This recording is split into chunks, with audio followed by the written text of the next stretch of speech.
Welcome to Early Watch. Good morning, everyone. I am your host, Dead Horse, and it's too early for this.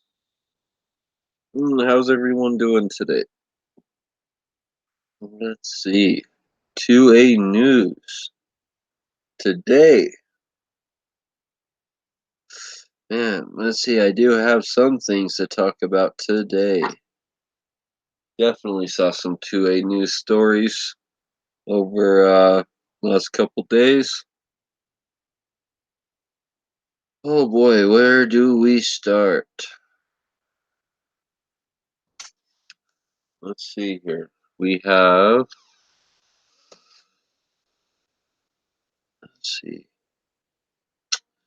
All right, here's some local news here in Utah. Cottonwood Heights police support moms demand action for gun sense. Uh-oh, that's a scary thought. Definitely time to make some phone calls. Moms Demand Action is a group trying to take away all the scary guns, the small guns, and the expensive guns, and the scoped guns. Police support of this group is despicable and shameful. Our rights are under attack from every angle. Stories over on Fox13.now or Fox13now.com. But yeah, Cottonwood Heights Police Department. Let's see here. The Cottonwood Heights Police Department will support our friends at Moms Demand Action for Gun Sense in America by wearing orange shirts under their uniforms as visual affirmation of the right of every American to live free from gun violence, Chief E. Robbie Russo wrote in a special order to the department. Gun violence is an epidemic in the United States, with 88 people killed by gun violence every day. I wonder, out of those 88 people, I wonder how many of those are killed by police officers.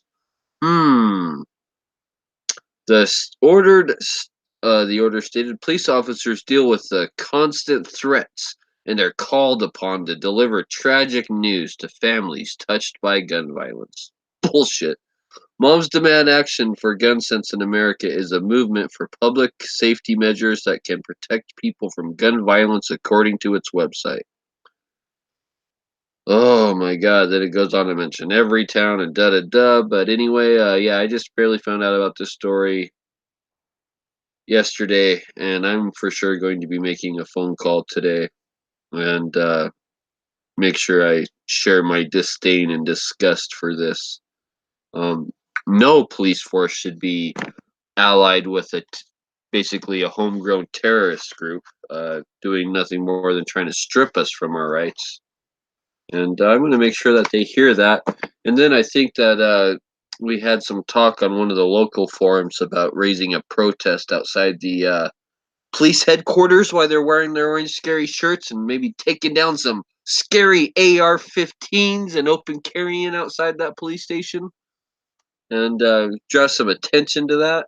So let's show them how scary those AR-15s and guns can be, I guess, huh? Oh God. Let's see, what else do we have here? A cop snaps, abuses his own canine after the canine failed to find drugs during a stop. Oh my, yeah. That was a very bad story. I'm not going to go too much into that, but you guys can look that up on your own. Oh, let's see here. Judge suspended for Judge suspended without pay for 6 months after making an anti-Trump remarks in court and on Facebook. Again, uh, coming from my state, Utah, a Utah judge was suspended without pay for making anti-Trump remarks in court and on Facebook. Oh, so they suspended this judge for 6 months.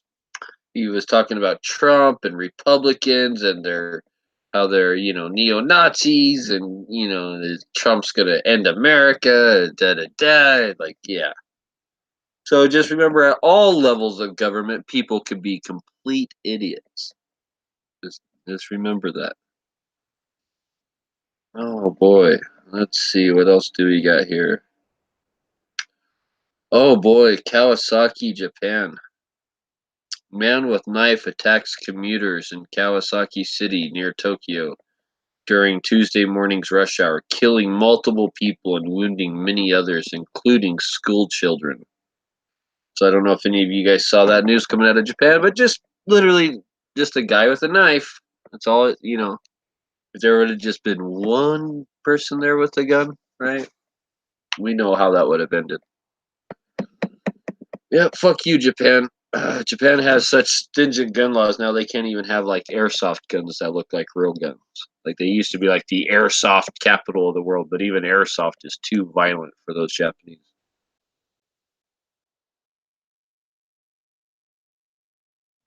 Okay, let's see what else do we got.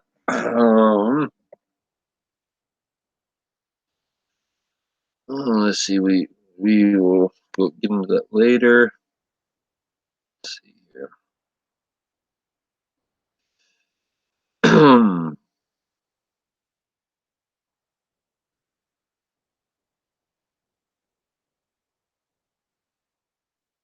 Oh, let's see here. Oh, okay, so this is news coming out of Canada, or brothers up there, or maybe that's too strong of a word. Maybe third cousins on the bad side of the family.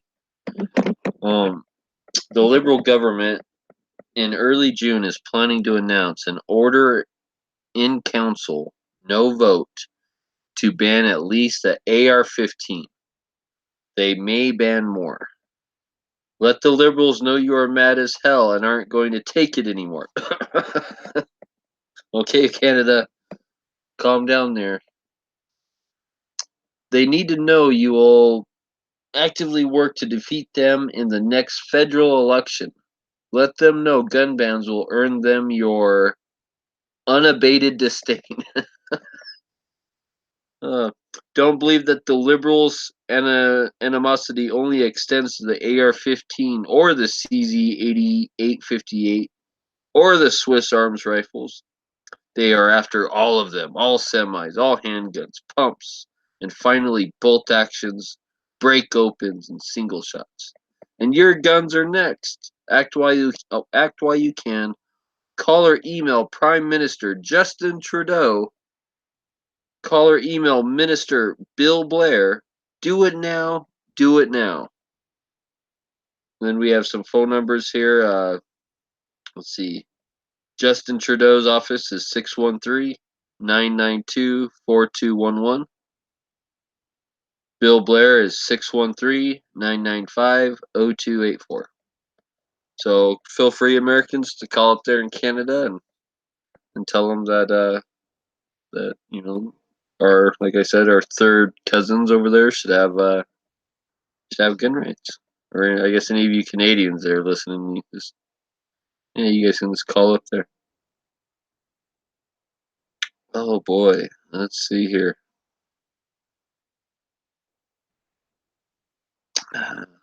Other news. Let's see. It's time to go to the Googles.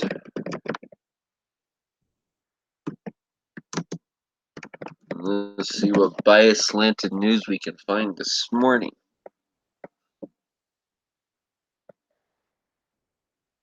this beautiful non-rainy day.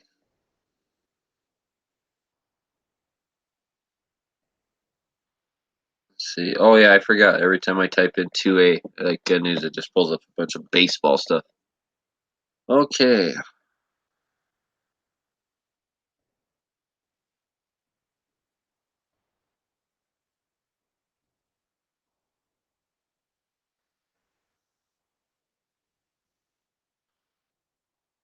Okay, let's see what kind of news we got here. Baseball, softball, Star Wars baseball.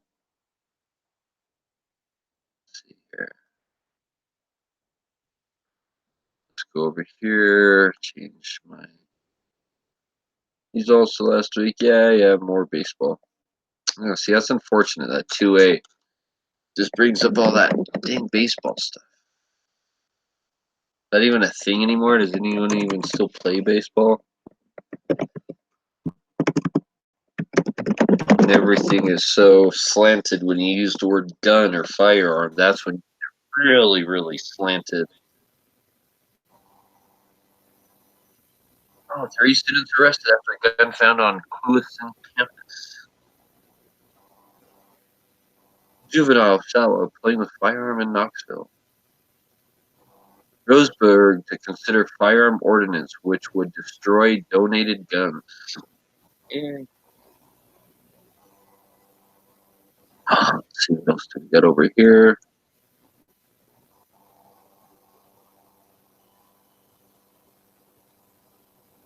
See more about the Canada thing.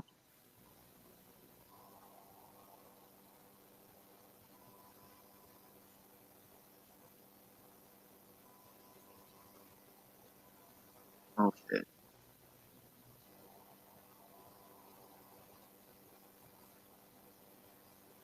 Morning, dead horse. Good morning, Tony.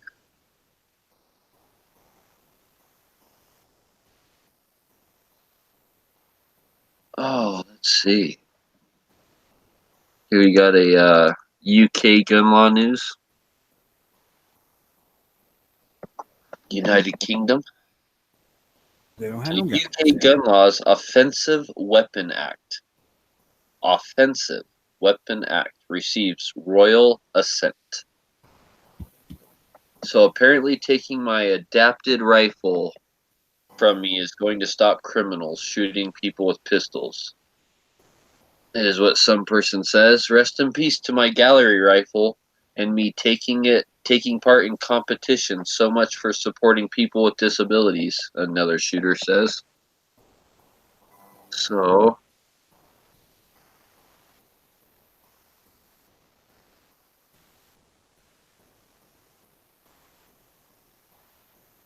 Well, on the whole deal over there, man,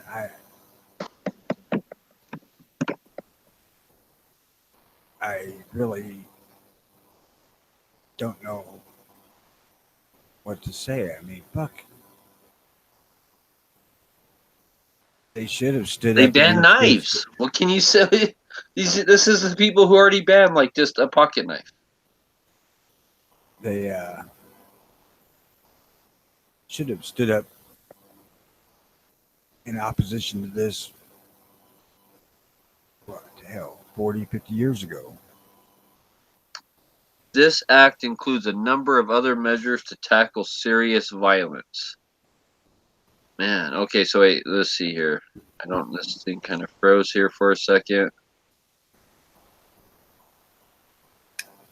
Oh yeah, this website just is absolute garbage.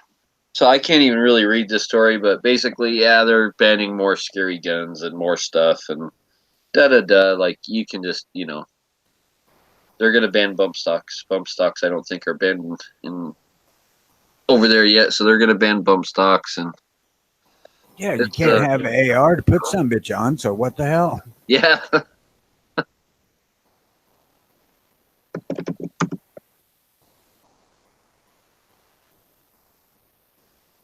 see.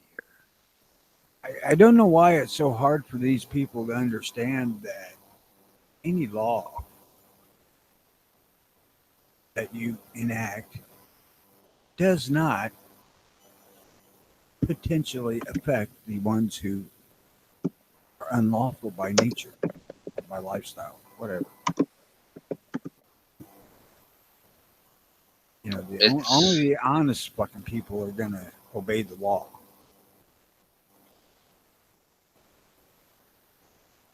Yeah, that's why I think that they're making money off of it. All these people are heavily invested in private security. They're heavily invested in private prisons. They're heavily invested in just, making money off of putting people in prison. If you find out, it's like, oh, they're heavily invested in the medical company that treats the prisoners. Oh, they're heavily invested in the company that feeds the prisoners. Oh, they're heavily, when you start looking at it, all these big anti-gun politicians and stuff, they're all making money off of either A, taking our guns, or B, putting people in jail, or C, both. So there really is like a conflict of interest there, right? That a lot of people don't want to talk about or don't talk about, but they really are making money off of this. They're making money off of us. Like that is not a conspiracy theory. That is a real thing. Well, I've said before that I'm highly opposed to privatizing the prison system. I think it's absolutely fucking wrong. That incentivizes people to incarcerate prisoners for as long as possible and as many as possible because they're making money that way. I think it's crap.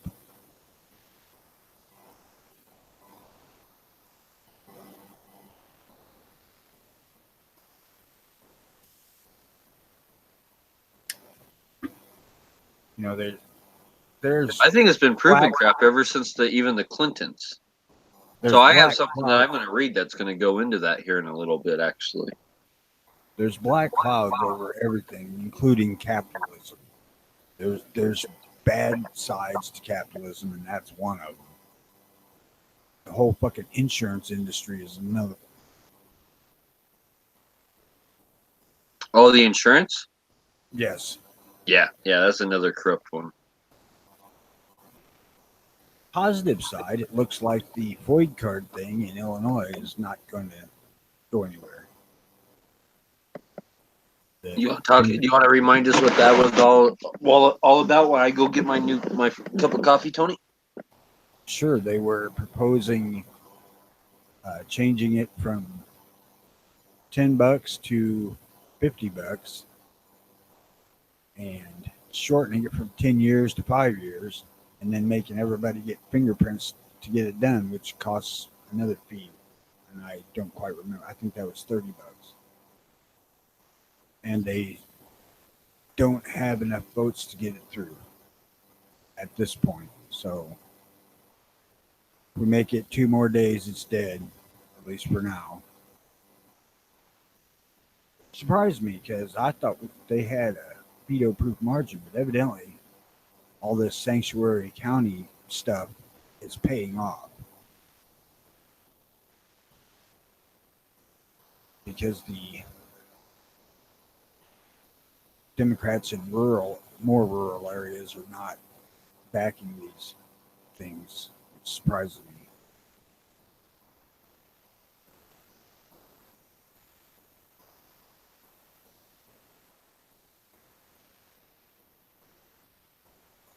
Of course, we can murder babies now, and insurance and whatnot is required to cover it.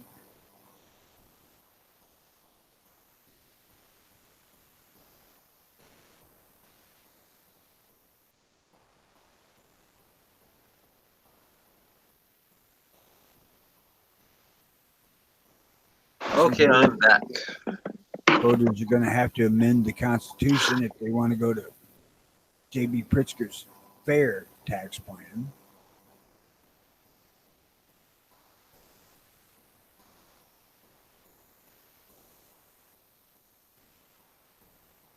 I personally have no dog in that fight because I'm not going to pay enough taxes to be affected by that either way.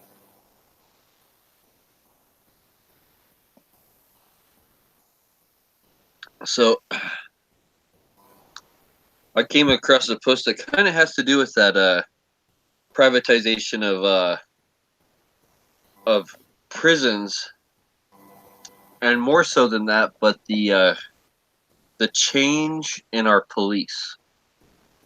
So here's and this is just a post I came across, which will become evident. It was from a ex police officer, but I think this correlates beautifully with that whole privatization of prisons and stuff. So it goes like this. I've said this a million times. I went to the police academy in 1992. I won the Criminal Justice Association Student of the Year Award for 1991. I watched law enforcement tactics and training completely change after the 1994 crime bill and the 100,000 officers on the street initiative by Bill Clinton. I left law enforcement over it. Much of the new training completely contradicted what we had been taught up to that point, i.e., generally we left people alone unless we observed something suspicious. Tr- Training changed to looking for ways to justify engagement so that we could find something to initiate an arrest or at least a citation, both of which generate revenue and justify an ever expanding police state. Combining it with things like a three-strike law and ever-increasing restrictions on motor vehicle ordinances turned everyday folks into everything from chronically suspended drivers to lifetime criminals. It fostered distrust and it fostered distrust and trained um, FOLJS, full, I don't know what that is, um, to dread any sort of interaction with law enforcement. I quit over it. Even today, as former LEO, I dread any sort of interaction with law enforcement. Not because I've done anything wrong, but because of the time and hassle. I'm not laying all the blame on the government, but in my opinion, we wouldn't have nearly the trouble we have today had Clinton not decided to pass the militarization of our police force in an effort to evade posse comitus. We used to be part of the community. Now it seems like it's us versus the community in larger cities. We stopped serving and protecting and simply started policing. I'm glad he specified in larger cities Oh yeah, no. I'm glad he because specified the Clintons. I mean, because I've heard people talk about it in these chats before. People who were affected, like in their youth, right when they were kids, by the Clintons and that pretty much that initiative and trying to basically bust everyone for every little thing and you know go put records on all of our youth and just I mean that was a real thing. They had a name for that. I can't remember what they were using it, but like they literally wrote articles about because of the Clintons, like all these kids were basically now you know, lifetime criminals and that they were just, forging things on kids and planting things, like everything. Like there was a whole conspiracy thing about that was found out to be true about them like targeting kids, the youth. I really can't just blame the Clintons because I think all this shit started in like '68.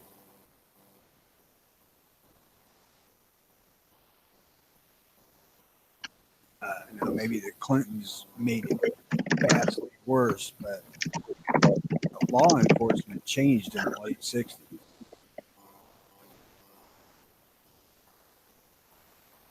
and because you have no internet, there's not a wealth of videos on it. But I mean, if you look up the hippie generation, you can find examples of people being continuously harassed for minor bullshit.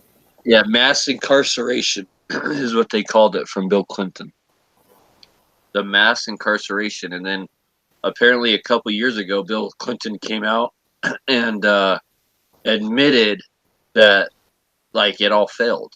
Uh, he came out and he was like, "No, like I admit, like this didn't quite work out the way I wanted it to." And but he admitted that he jailed way too many kids, especially like there was racism involved there too. Um, you know, particularly people of minorities were preyed upon from that bill, and I bill's targeted minorities and any inner city kids and stuff. It just there's some people here on gun channels. I know who they are, and they know who they are if they're listening to this. But if they wanted to jump in here, if they're listening, be more than happy to have them jump in because I know there's some gun channel members that have some personal experience with this and that know a hell of a lot more about it than I do.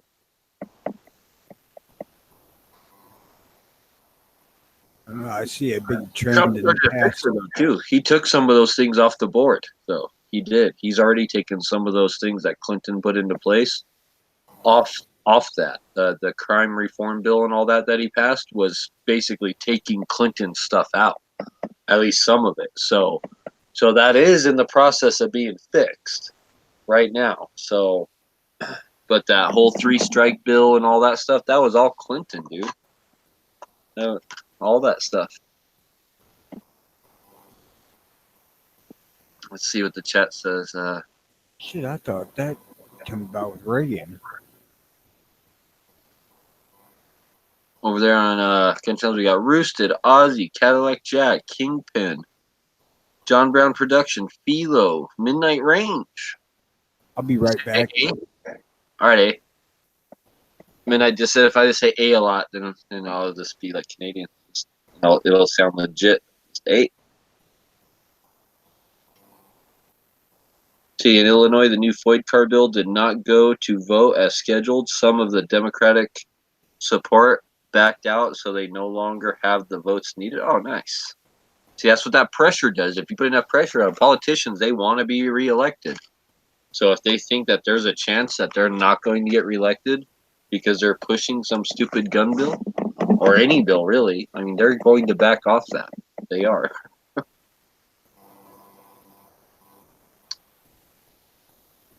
Let's see. Minnesota chapter of the Early Watch would like to report we made it to a session break and didn't have any of the proposed infringement pass. Good job, Minnesota. You guys didn't let any of that bullshit go through. That's good.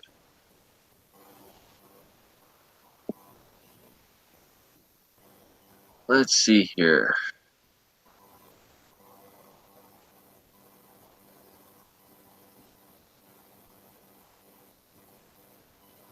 In 1994, the Violent Crime Control and Law Enforcement Act put 100,000 more police on the streets and created federal economic incentives for states to make their own laws more punitive.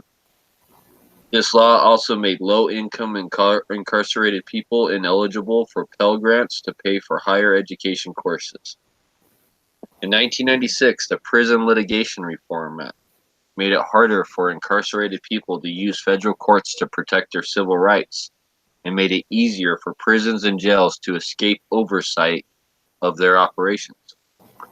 1996, the Anti-Terrorism and Effective Death Penalty Act made it harder for wrongly convicted people to prove their innocence. 1996, Megan's Law required states to share law enforcement's database of people who have committed sex offenses with the public. While no doubt well-intended, there is no evidence, despite years of scholarly effort, to indicate these laws reduce sex offender recidivism. In fact, they seem increasingly likely to be exacerbating it while wasting resources and time that could be spent on other more effective law enforcement activities. 1996, the Personal Responsibility and Work Opportunity Reconciliation Act, aka the Bill to End Welfare as We Know It, that obviously worked, also included provisions that banned for life people with drug felony convictions from ever receiving food stamps. In 1997, the Adoption and Safe Families Act required states to move more quickly to terminate parental rights and place children who are in foster homes up for adoption. One side effect of this law is it made it more likely that any incarcerated parent with a sentence of at least 15 months, even if their crime did not involve their children, could lose their children forever. In 1998, the Higher Education Amendments of 1998 delayed or denied federal financial aid for college to anyone with a misdemeanor or felony drug conviction.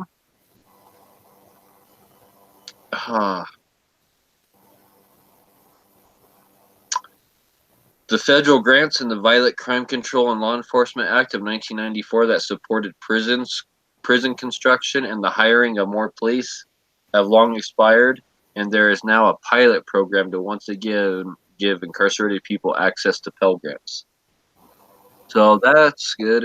In 44 states, most recently Texas and Alabama, have partially or fully opted out of the requirement to deny hungry people with past drug convictions access to food stamps. So there has been some initiatives since the Clintons left out of office to take some of this out, but really it's Donald Trump right now who's really removing the bulk of it, of the Clintons' mess that they left behind. Yeah, but you'll never ever hear the good the man does on the mainstream. They I don't realize know. he's doing some of this. I They know realize, our economy peaked a little, right? I don't think our economy was down with Clinton. I want to say that it was kind of, I don't know. I don't want to say it was good, but I don't think it was down. And I'm trying to think. I'm trying to be honest. I'm trying to think of like what good actual Bill Clinton really did as a president. And other than promote blowjobs, I'm having a real hard time, Tony. well, the economy was actually pretty freaking good under Clinton, but that's all due to shit Reagan did. That's the problem with Reagan's idea and trickle down economics, man. It takes for freaking ever, it seems like, to work.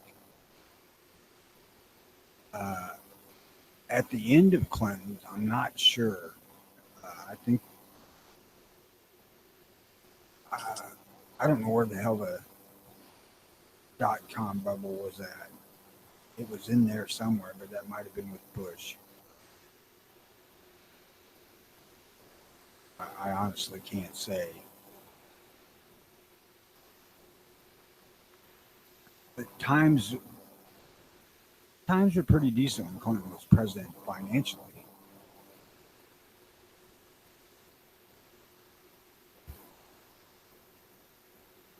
Hey, John. Thanks for joining.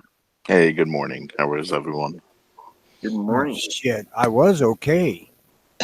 I have to change that, Tony. You know that.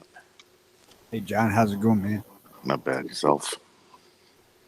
I'm sick of this fucking rainy ass goddamn stormy weather. I got shit to do. Yeah, tell my joints that. We've had fucking storms every night for the past 10 nights except one. Yeah, my body's been feeling it.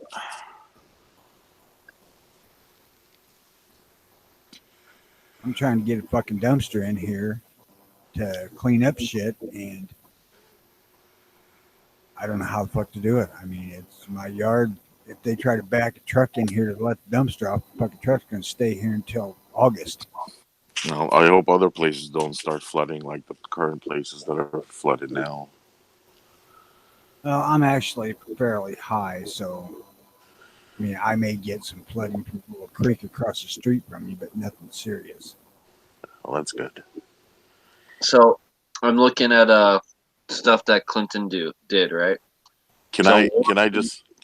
I Yeah, go ahead. you guys are absolutely right where you were saying about the the criminal laws that were being passed federally, but also, like you said, they incentivize states to go ahead further and make things more difficult. Well, I don't know what your individual cities are like, but in New York City, they literally take the criminal and put them. It's like they're housing them and babying them I'm till they surprised that get out. Like you said in the article, there was a lot of recidivism going on. That's a fact. They baby them till they come back again. I'm surprised that the cops in large cities, and I'm not going to single out New York, but New York, Chicago, L.A. aren't in black fucking uniforms with swastikas on their shoulder. I'm not even talking about the cops. I'm just talking about the system itself. And New I'm York not City, talking. New York City creates its own criminal law in addition to everything else. That's what That I'm makes talking it about. that makes it impossible to penalize people for their actions. I'm not And saying that the cops are Nazis. That's not what I mean by that. I mean that's the draconian situation of laws in the cities. yeah, it's a system that creates such a mess. It's the government. It's the laws that they write. Like you guys were just talking about with Clinton and how he admitted he was wrong. There's no input from the people who need to be giving it. And I Let me honestly say, think it's the people on the ground, the boots on the ground, that need to be really giving their input on it, not the higher ups. Well, I'll tell you let what, I me was naive about Bill Clinton. I always thought, man, the guy got a blowjob in the Oval Office. The guy plays a saxophone. Yeah, he's a Democrat. Yeah, he did the Brady bill, but the economy was good, da da da, and he's gone now. Like, yeah, he was, I guess, a good president. Like, that's just what I always thought, right? Until I was in one of these chats one day, and someone educated me, and they're like, "Oh no, Bill Clinton, like he was one of the worst presidents ever, and this is why." And they kind of spelled out a lot of the stuff he did, which was all this, crime reform stuff. And then they pointed out how it affected them and stuff like that. And then I walked away with a whole new appreciation for Bill Clinton after that story. I was like, whoa, I didn't Having un, realize all have this happened. having worked unfortunately, having worked in detention centers myself, it's like right in your face. And I'm talking about the low level employees. I was one of the guards, and then you have the counselors, and then you have the civilians in the building, right? It's it's almost as if the law is there to slap the people who are trying to do their jobs, not actually reform the criminals and teach them that there's when you do the crime, you need to pay your time, not have not like go away to summer camp. It's such an awful system, and it doesn't work. you know, the unfortunate thing is that the next president wasn't any fucking better.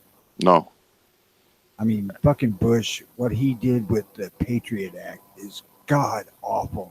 I don't know why more people don't get that. no, that took it to a whole new level. I know, but when people go through something like that, like the attack on the World Trade Centers, not only people were willing to give their rights away, Tony. I remember people who nowadays would like are disgusted by that act, but during that time they wanted it. They didn't I care. know it. I think almost all of us, because we just wanted something. We just wanted something done. We didn't really care what it was. We just wanted people to act. We just wanted to see our president and our Congress, and we just wanted to see them act and da da da. We wanted something done. Like we didn't know what, just something, and yeah, and they totally rolled that over on us. I started out in favor of it when they first suggested it, but then when I started seeing what was coming down the pike, I'm like, no way, man, this is fucking awful. And it's still Getting haunting us to writers like this day. Patriot Act, like, oh, they're going to be like listening to phone calls or whatever, da da da. I'm not a bad guy. I have nothing to hide. I don't care. Like that was my whole mentality. Now but I was also a dumb, like 21-year-old kid or something. And So I see it in a whole new light, right? Nowadays, after I have 20 years on that, I see it in a whole new light. And they still take it to the extreme, using those new laws to this very day. No shit. Oh yeah, on the people, not on actual citizens, not terrorists. Correct. And remember that those terrorists were not homegrown terrorists; they were No, they not were not. domestic terrorists. Yeah, that was an attack against our country. That was a very well organized and planned attack. Yes. And they So I'm planned. on this website that's I don't know what it's called, but anyway, it asks, was Bill Clinton a good president? Out of all the people who go to this website that have clicked on this poll, 5.1% says Bill Clinton was a great president. 2.6% says Clinton was trash. So it does come in here and it talks about the things he did that were apparently good and the things he did that was apparently bad. So in all fairness, I think we should let the man have his spotlight. So in the late 90s, during former President Bill Clinton's administration, was a remarkable period. The unemployment rate hit just 4%. Wages grew at 4%. And most famously, the federal budget actually ran a surplus from 1997 to 2001, peaking at $236 billion in 2000. We had a balanced budget and a surplus when my husband left the White House, Hillary Clinton said in July. That is actually bullshit. While they may have taken in more than the budget was for, there was items in the budget that weren't accounted for, like deficits that were already present. Correct. That's fudging fucking numbers is what that is. From that time to now, if there was no deficit, there's no way we'd be in the trillions that we are. So Tony's right that they were fudging the numbers. He also presided over one of the longest periods of peacetime in modern American history, using that time to attempt to remake the government in a more efficient way. That's per the Brookings Institute.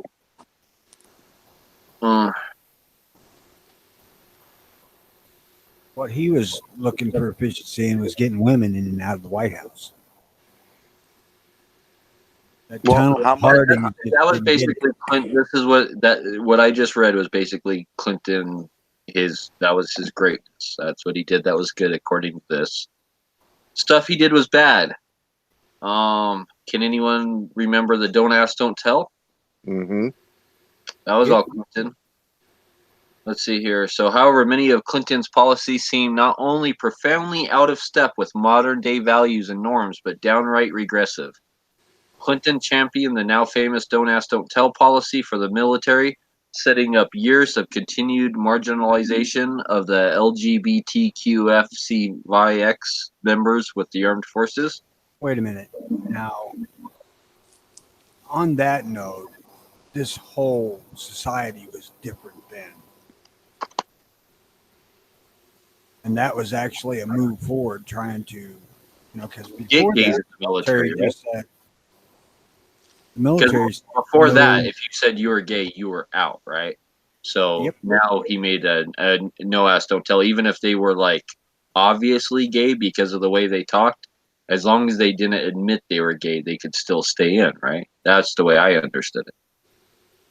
That and the army or military couldn't ask.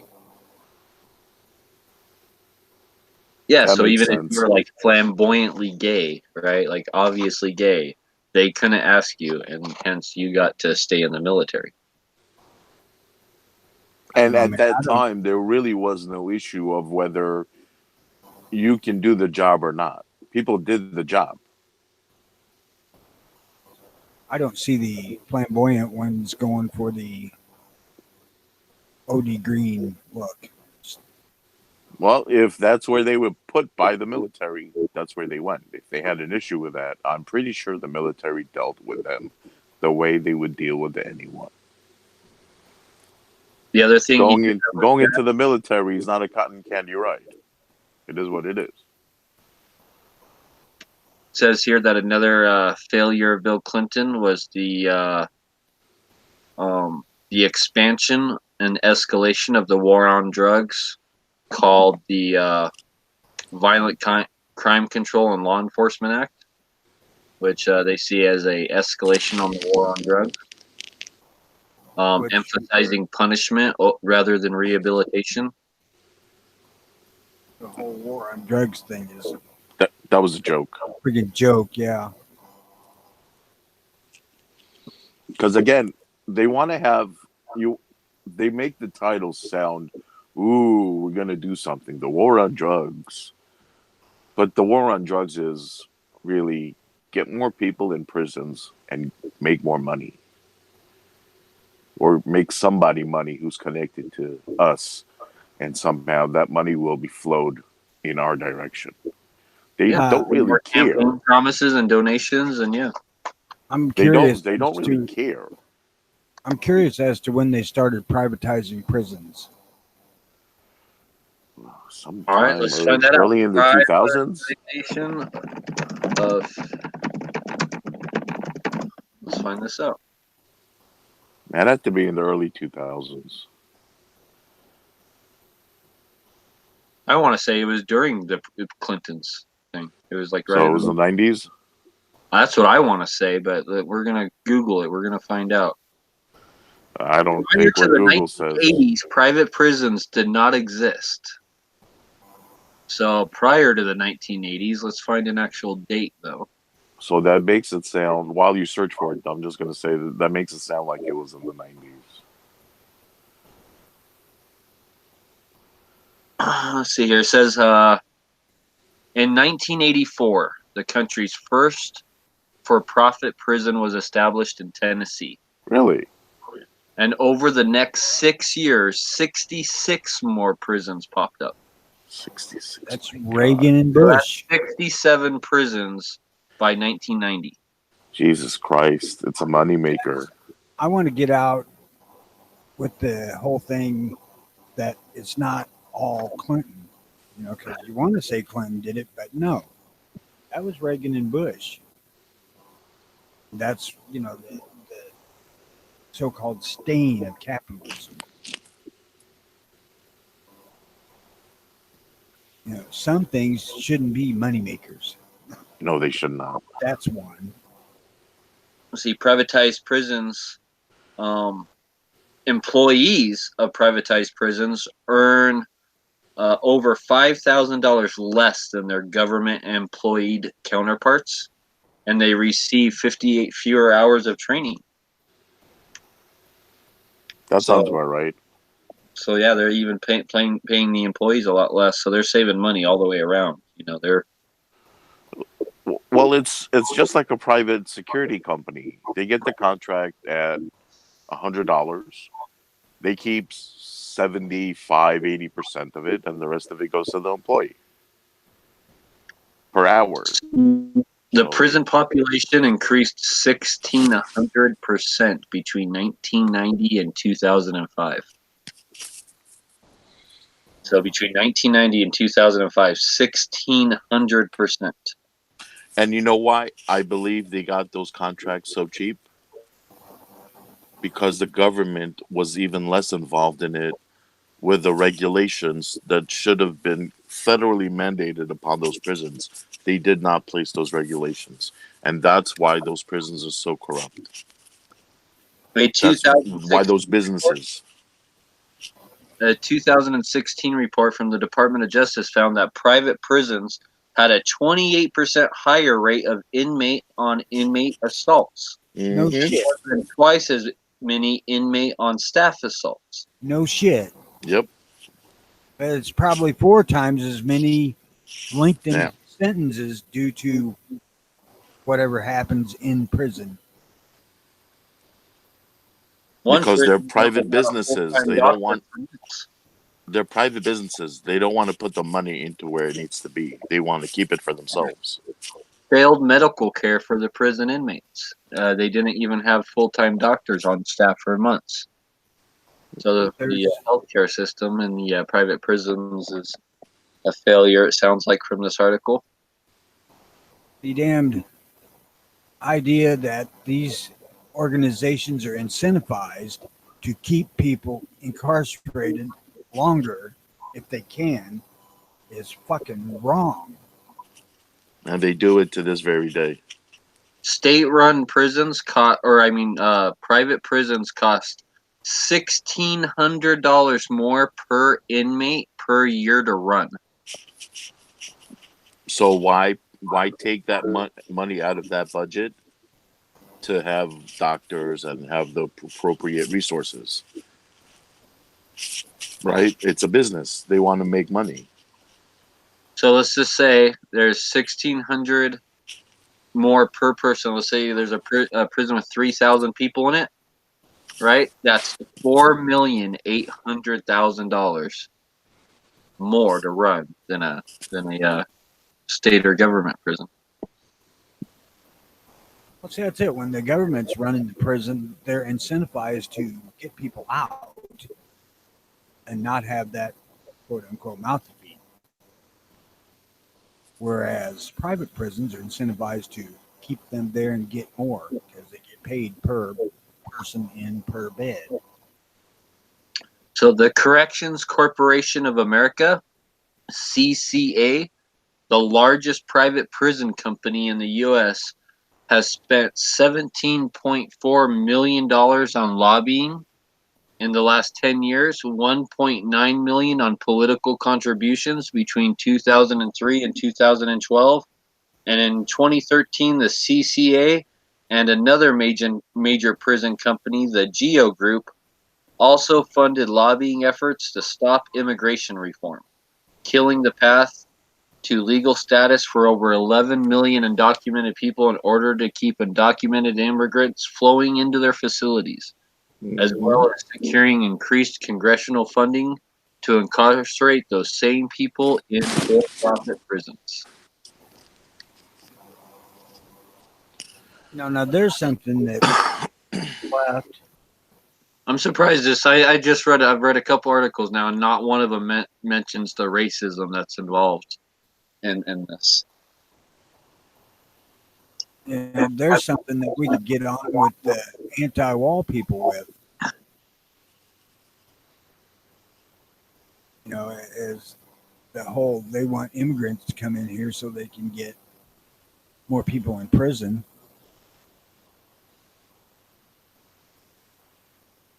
It just comes down to the mighty dollar. That's all it's about. It is. I saw it firsthand working in detention centers. It is not a pretty sight. It doesn't work.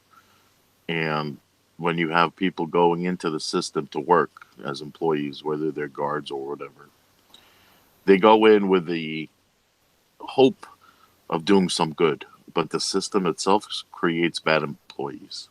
It creates worse prisoners, and it keeps the flow.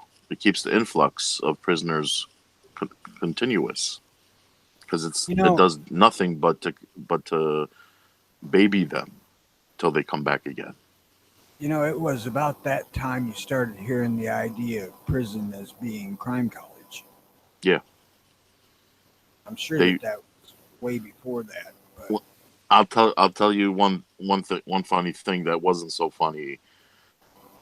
When inmates, whether it's juvenile or whether it's adult, whether it's 1 year or whether it's state prison over 1 year, um, one of the things that has so much money being spent on it, and this is taxpayer dollars, are people, whether they're lawyer students or actual lawyers, whatever you want to call them, they're in law. They're there for the prisoners, for the inmates, to tell them what they can get away with, what cannot be done to them as punishment. They teach them.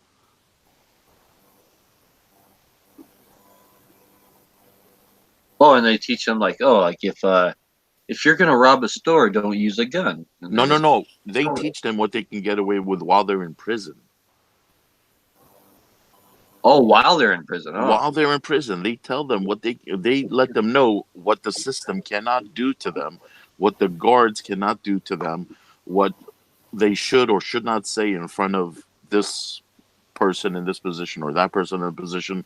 They they literally tell them what they can get away with, so the next time their prison sentence is not so bad. Now they become more used to the system, and that eventually, for a lot of people, that becomes their lifestyle. That becomes their home, and that's the norm. Well, I was watching a comedian, and again, it's just a comedian, but I think he's been in some movies and stuff like that. Funny guy. He was talking about how he got busted somewhere. Like he was on tour or something. He got busted for I can't remember if it was like marijuana charges or DUI or something. But he went to jail on some small charge and got sentenced to like 30 days or something in jail. So he's like, yeah, I went into jail, 30 days and da da da. I went in jail for this small offense, and he's like, oh man, I came out like a convict. I came out knowing how to do this, how to make that, Mm-hmm. like. And he was talking about that, like it was like basically like crime college, Yeah. and and he had a lot of good references. He's like, man, I just went in there for I think like marijuana or something. I came out knowing how to make like meth, you know. The people go. The people, I guess you call them their advisors or whatever. I'm talking about everybody except for the actual lawyers that are take them to court and on their behalf, right? I'm talking about everybody else that's considered a counselor, someone, a psychologist, or whatever. All those people are trying to make their life in prison as easy as possible. So, what do you expect when people are there are trying to make it easy for you in a system where it needs to be hard, it needs to be difficult, so you could learn a lesson? That's not the way the prison system works. And it's even worse in juvenile detention centers because that's when they become acclimated and accustomed to that lifestyle. When they go home to their actual families, if they have any, that's not normal for them anymore. They're taken so far out of the community and out of the public, they have a very hard time trying to adapt back in, right? They're incentivized to stay in the system. Why would they want to come out? Why would they want to stop committing crime? And then a lot of these people are incarcerated at such a young age or even charged with a crime as an adult, even though they're really a minor, right? But they're 16 or 17 or something, being a dumb kid with drugs, and they get charged as an adult. And because of the quantity of drugs or something like that, has to serve a mandatory 5 year or some kind of sentence. And then after being out of public for 5 years and nothing but around murderers and hardened criminals, I mean, you're going to be a product of your environment. Exactly. It doesn't have to be from the time that you're raised. You can be an adult and then just be around a certain group of people long enough, and now you're going to be, you're just going to end up like them. It's just an automatic thing. And what becomes the easy mode of living? Continuous crime. Three That hots in the becomes the cot, easy man. path. Huh? Well, yeah. They nowhere wants to hire them. They probably have lost a lot of family and friends and connections and stuff that they at one time had. So they're almost alone in the world, right? And like, what else do they have? Like, what else can they resort to? They're having trouble getting a job. All these other No, things. no. What are you talking about? I've worked with people through the whole system. There's a whole system created for these kind of individuals who only appreciate that kind of lifestyle. They have Job Corps for their version of Job Corps, whatever you want to call it. They have unemployment programs for them to go to, but there's no incentive to go to those things and do them the way they're supposed to do it. They put them through the whole. It's a whole scam. It's shenanigans. What they give them bus passes to get to the programs. They make sure they go to the programs. Then what they do in the program or not do in the programs, and they're telling them when you're done with the programs, you have to go back home. You cannot leave.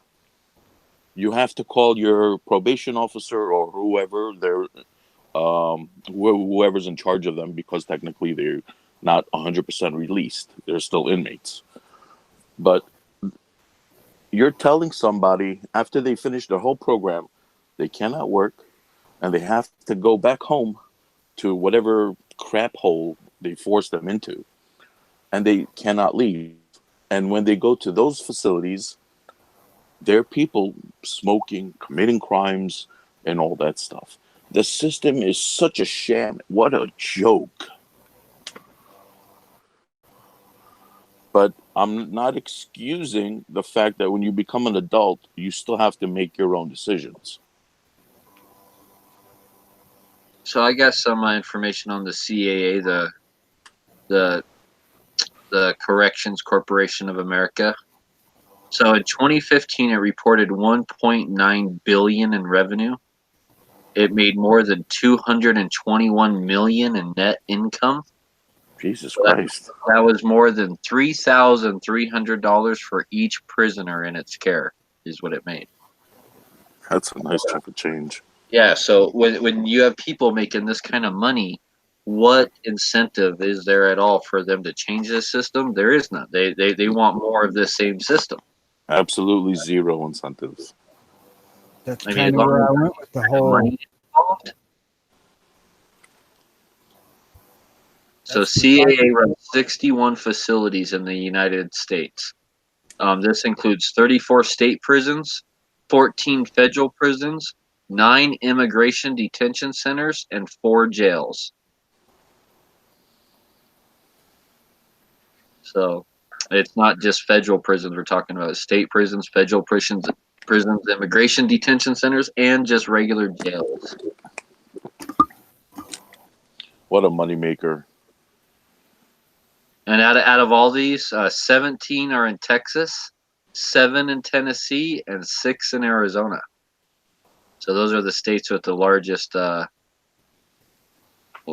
amount of them. 4 in Alabama, or no, 4 in Georgia. That'd be Georgia. 5 in Oklahoma. 4 in Colorado. 4 in California. So they're definitely out there.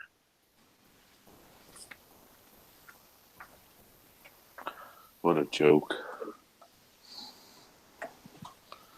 I'm trying to find some numbers on who's on like the board of director, or some names like who's on the board of directors, and who's actually invested in this company. Because I'm pretty sure I've read before that the Clintons are heavily invested in this company and are on like their shareholders on the board of directors. Like they're heavily involved in this prison company. It might not be this exact one, but one of these private prison companies. I remember reading that the Clintons were heavy-handed into it.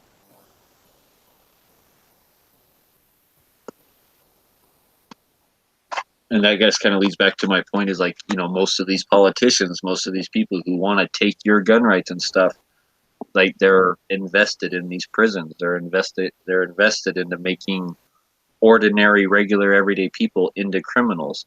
You want to talk about the war on drugs? Well, now there's another war, the war on guns. You did you read this latest video Guns and Gadgets did um on the Protect Women's Act?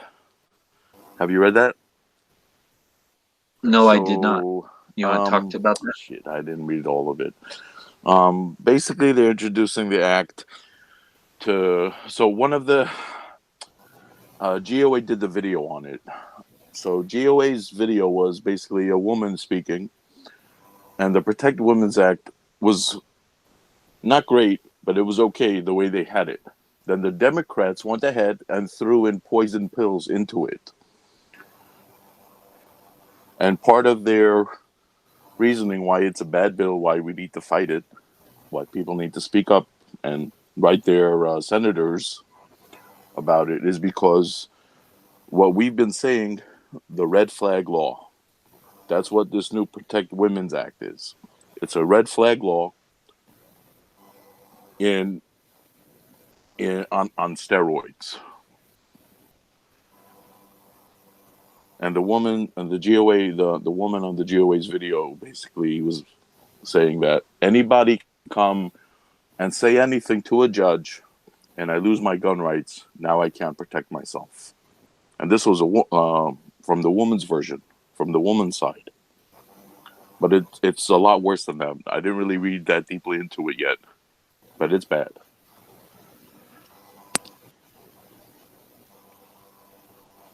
So if anybody hasn't seen it, check out that GOA video, definitely.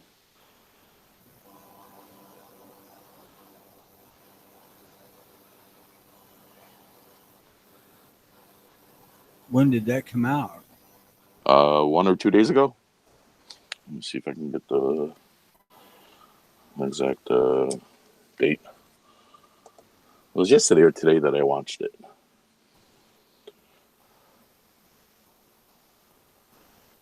But of course, the Democrats always have to come up with a poison pill to throw in a bill because that's the only way they're going to get their nonsense in there. And if we don't pay attention, they will get it in there and it will pass. Give me a second. I'm going to search for it, okay? All right. Let's see here. So, let's see here.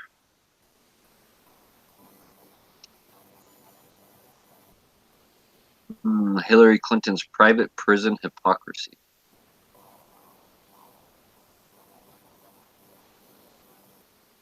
Clinton championed policies that increased incarceration and accepted donations from private prison lobbyists.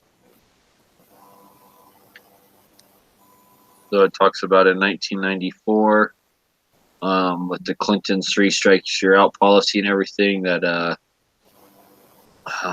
his 92 campaign was heavily funded by private prison lobbyists, and his re-election campaign was highly funded by private prison lobbyists. And that does not surprise me one bit when you're enacting bills like that.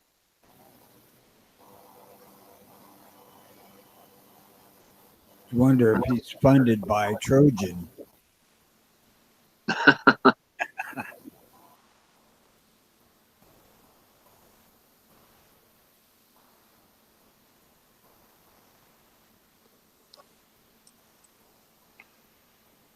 I'm going to put it on the gun channel side on the chat there. Okay. I'm going to put the GOA video and then the GOA video with a woman in it.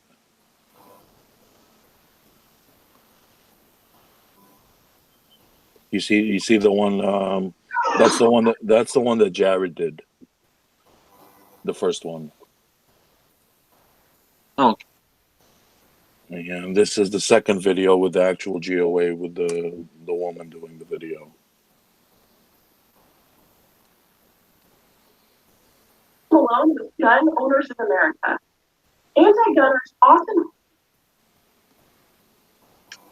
So basically, this started out as a good bill, and the Democrats did a sneaky, and threw stuff in there. And right, because it's not technically called the Violence Against Women Act, because in it you make it easy for women to be victims. So how are you protecting them? Violence against women? This should be Violence Towards Women Act.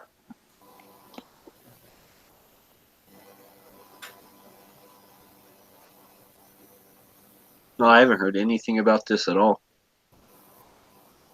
I haven't either, which makes me wonder why I'm not getting information from GOA since I've been a member for a couple of years. Well, this video just came out 12 hours ago, so this Yeah. is a very recent thing. This GOA video is only 12 hours old, at least.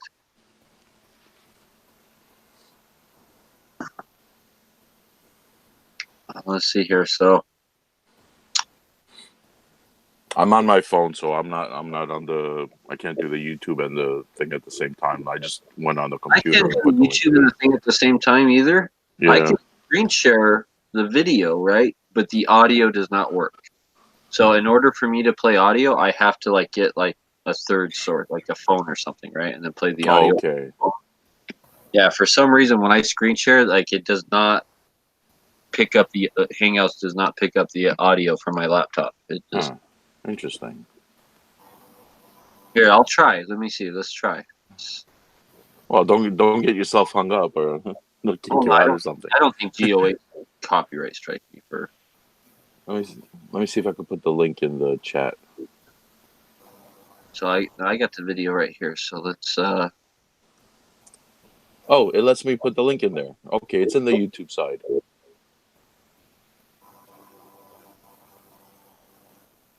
I'll put Jared's link in there as well from Guns and Gadgets. Oh, I don't see your link on the YouTube side. Just type the word like "hey" or something, and then I can give you a wrench, and then you can post it. Oh, okay.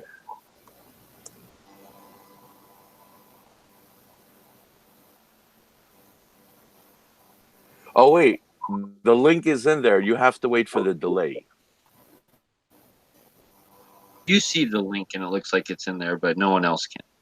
Ah, okay. It's one of the way YouTube tricks you. Okay. All right, now you should be able to add it. You got a wrench over there.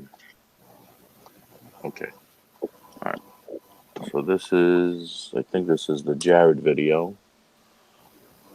And then this is the GOA's video. Yep, now they're showing up. Okay. Just be sure you don't grab the wrong link and put up some gay porn. No, I have those on a separate computer. Yeah, good idea. Okay,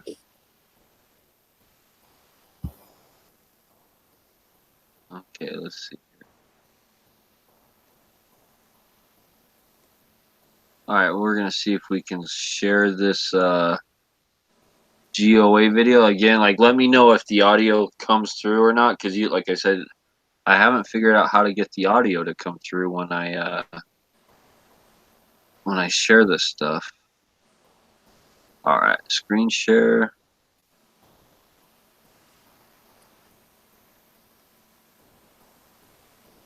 All right, here we go. Hi, I'm Rachel Malone with Gun Owners of America. Anti-gunners often flaunt gun control measures as something that supposedly will keep women safe, and that includes measures like the dangerous red You need to flag. mute your microphone, dead horse.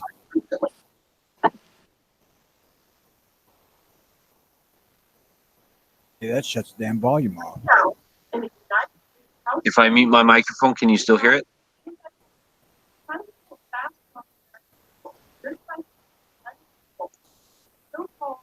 Very If I mute my spotty. microphone, can you still hear it, Tony? It's very spotty. And it's very low. for women. So it really should be called the House of Representatives Radical Anti-Gun. How does that sound? Still a little spotty. Okay, let's try this. I'm trying to get the audio just right. Okay. Trying to pull a fast one on the American people. They're trying to take gun control into the so-called Violence Against Women Act, or VAWA.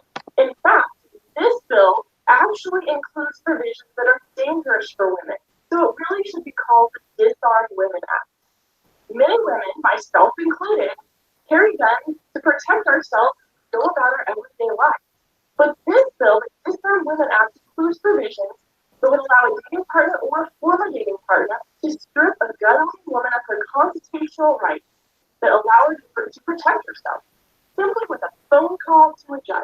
That's right, no advance warning, no due process, almost instant gun confiscation. And that gun stock, that woman's ability to protect herself with a necessary tool, is gone. And we've seen all too often how these quickie proceedings work.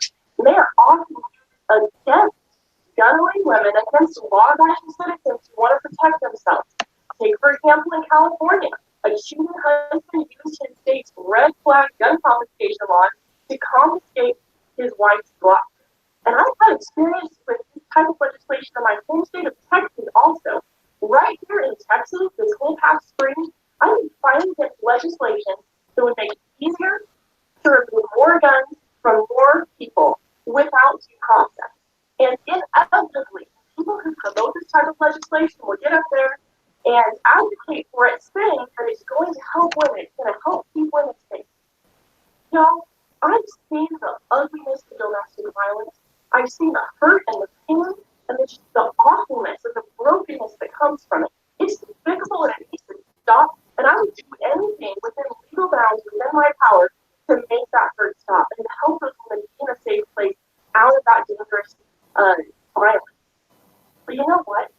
I've also seen brave women ready to make that courageous step and ready to do whatever it takes to get themselves and their children out of a dangerous situation with safety. And I shudder to think that a law like this could be used to disarm those women and actually force them to stay in a dangerous situation. This bill could actually be used to increase violence against them. The truth is, women don't need more government and more gun control to keep them safe.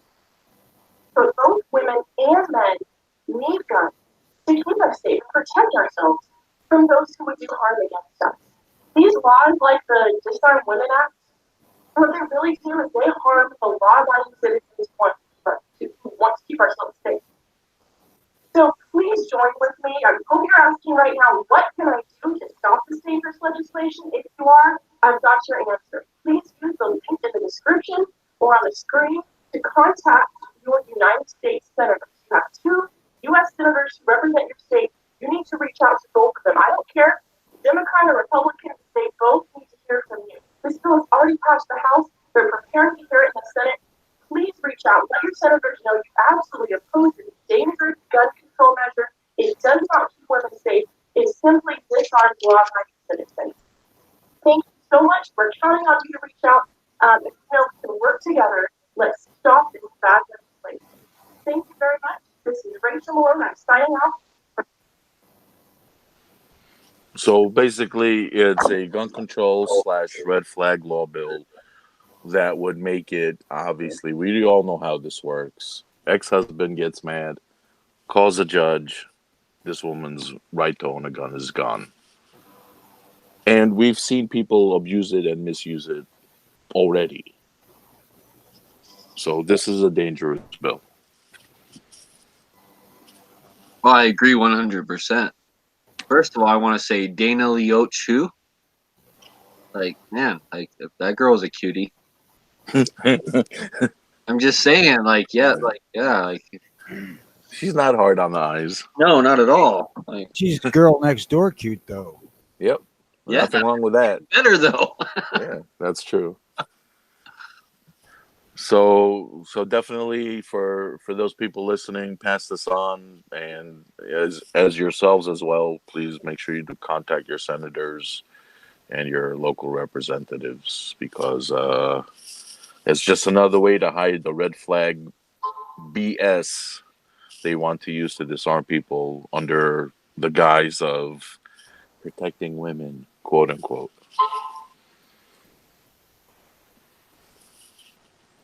And of course, like you guys mentioned before, just making victims out of innocent, law-abiding citizens.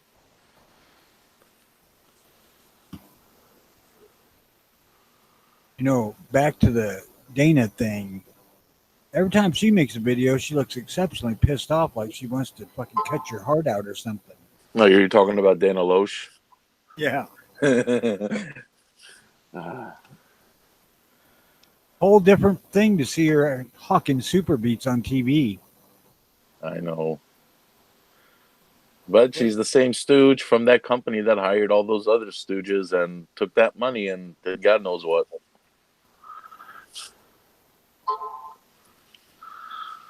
Don't get me wrong, I wouldn't turn out and down a date with her. She's not hard on the eyes either, but she's still part of what the organization I do not dare say their name did against gun rights as well. So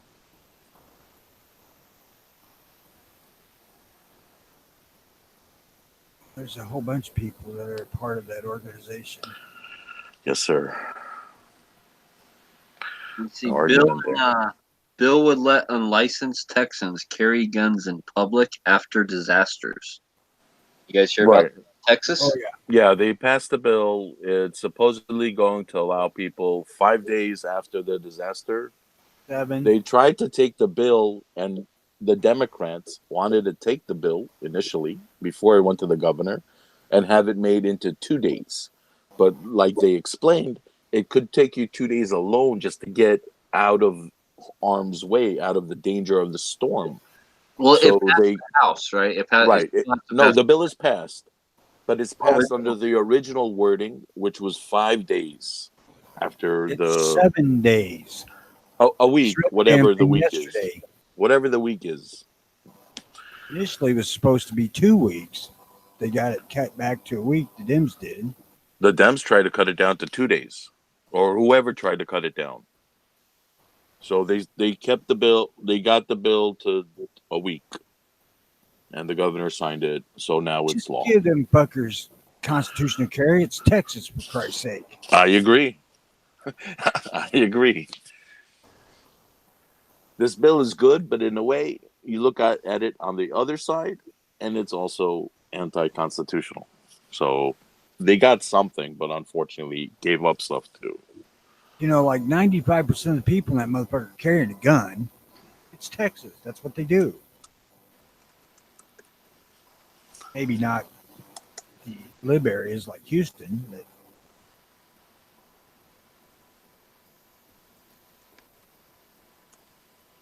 I know we ain't ever going to see constitutional carry unless it's mandated by the courts.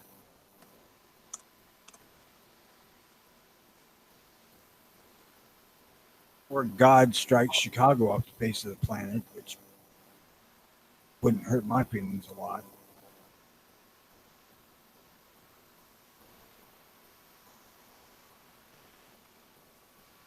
yeah. Well, I think that's a good measure to have because maybe other states will follow suit, and we won't have a repeat of a Katrina, right?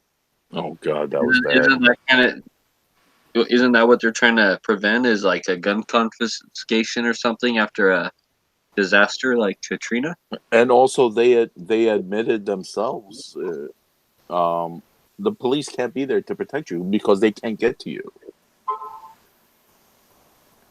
So they came up with a solution with this bill, So wait, you mean which global warming and weather change might be like a good pro gun? I'm not even going there. I'll leave that up. I'll leave the conspiracy theory up to the Democrats, which they've been good at for 3 years so far. Well, just imagine that, you know, global warming increases the depth of the ocean. New York City goes underwater along with DC and other bad cities along the Atlantic coast and the Fingers left crossed. coast too. Fingers crossed. I know how to swim. Well, I'm between two mountain ranges, so I'm pretty cool here. I've seen Escape from LA. I know you got to learn how to surf, and then you'll be okay. Heck yeah. Oh shit.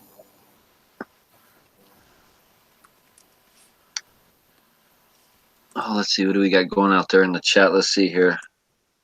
John Brown has already contacted his senators. Her name is Dana Lash. Okay. Her name is Dana Lash. I always say Leosh. Flash, as in she's going to give you 20. Heck yeah. I take that 20. Yeah, see, but Patrick, see what Patrick says? Most sheriffs allow that because those are sheriffs who follow the Constitution. They give a crap and they want you to be able to protect yourselves. Unfortunately, we don't have sheriffs, and especially not city police, that give a crap. At least the top echelon of those organizations. So, going back to, I think, what we were talking about in the Clintons and stuff, the prison privatization of prisons and all that. Patriot in the Dark says 2 words: chain gang. And then Roosted Film says chain gang is to kind. There is a predetermined punishment for treason. So one thing that I will say about that is, so contrary to popular belief, slavery was never outlawed in the United States. Did you guys know that? It's not debatable. It's not like half twisted. It's not a cynical opinion. It's a fact. Slavery was never outlawed in the United States. So the 13th Amendment of the Constitution, it does not outlaw slavery. What it does is it prohibits slavery in certain situations, okay? That's all it does. It's totally constitutional to turn, let's say, a drug dealer into a slave, a gangbanger, a criminal, a thief. Totally legal to turn those guys into slaves. It's legal for corporations to use legions of slaves to increase their profit and to pass that profit along to shareholders. So it's totally legal to make money off of slaves and to make money off of slavery. So keep that in mind. The 13th Amendment never ever allowed, made slavery illegal. So one thing that goes into that is like you look at what like a lot of these prisons do. Like who makes McDonald's uniforms? Prison. Prisoners. Yeah. Yeah. Office furniture made by Unicore, Microsoft products, Honda automobiles, Victoria's Secret lingerie, right? These are just some of the companies that use slave labor to make their products. So, so like keep that in mind that the next time your wife buys a Victoria's Secret panties, that very well could have been made by like Bubba in prison, right? He could have used them to relieve himself too. Yeah. you know, Prisoners also take credit card payments for certain things over the phone. yeah, they do. They steal Mhm. your credit card information, all sorts of stuff like that. God knows what they do with it. So, but Work a farms, lot of exactly, people think Ozzy. slavery is illegal in the United States, and no, it's just prohibited in certain situations. Is all it is. So a lot of states, their prisons, the 1 year state, those people, everybody that works in there that needs a uniform, the prisoners make those uniforms. Yeah. That's how they're able to issue their For uniforms license for free. plates and road work, Yep. like there's so many things that, right? I mean, there is a bunch of things that these people are used for, and they're usually paid pennies on the dollar, right? Like I remember reading one thing that said something like, "Oh, they get like one," and granted, this was just like one group of prisoners or something, but they got paid like 12 cents, like 12 cents an hour. It's like by the time it came down to it, that's how much they paid. Like all their other money was taken for like taxes and all sorts of like fees and stuff. And at the end of the day, they made 12 cents an hour. So when they finally do get out of prison, at 12 cents an hour, like whatever that added up to be, that's what they get. They probably make more than that now, but still, yeah, that's pretty much how it No, works. I think what they were saying, if I remember right, I think the article said that they made like $1 something an hour, right? But really, by the time it was said and done, that dollar something an hour, that $1.25 or whatever it was, got turned into like 12 cents. Right, but all they whatever they credits or whatever you want to call it that they've earned doesn't actually go to them. It goes so they can have access to the canteen and buy the stuff they need because that's their home. So they need to have housewares and food and all that stuff to buy. So That's you're saying that they might make them hold back 12 cents for like a final check when they get out or something? Maybe that's what it was. they no, there's guarantee that they're going to get money. The government just loves giving money to them because they want to make. They don't give them taxi fare, but they give them money when they leave, and then they go to the next place, which gives them money for housing and money for food, and the cycle just continues. It's such a screwed up system.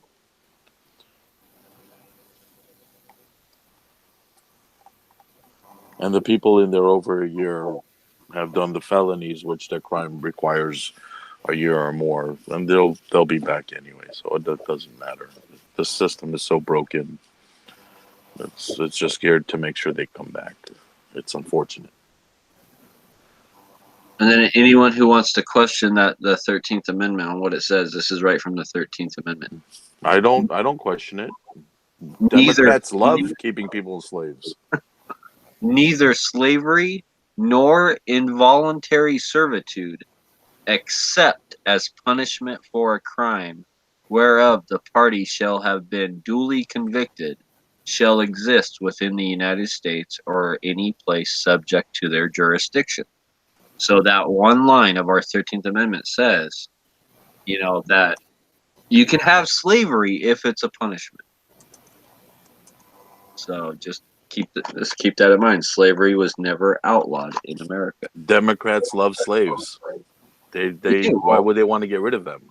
Of course, they love slaves. Have you heard about like some of the stuff that like the Clintons have said, like or just Hillary Clinton has said about Not just slaves. She's like said like outright racist crap. Well, yeah, okay. So when she became when her husband became governor of Arkansas, right? She moved into the governor's mansion, and the whole governor's mansion is run by slaves, or I'm sorry, I mean convicts, right? So the whole government's mansion, like their whole yard and all that stuff, like the whole mansion's taken care of convicts, or taken care of by convicts because that saves them money, right? Right. And that's like been like the long-standing tradition. Hillary Clinton freaked the fuck out about it, right? And like even in her book, she wrote something like, "Oh, like I've been with these people like in courtrooms and da da da, these murderous people, da da da." But it's totally different when they're working at Dead, your house. You know? dead horse. Democrats love slave labor. They love having slaves, just not around them. You know, let the regular folk deal with that stuff, but not around them. It's a Democrat thing. So Uh, of course, they won't abolish slavery outright. You know, but people think that's the 13th Amendment is that's what it is. But uh,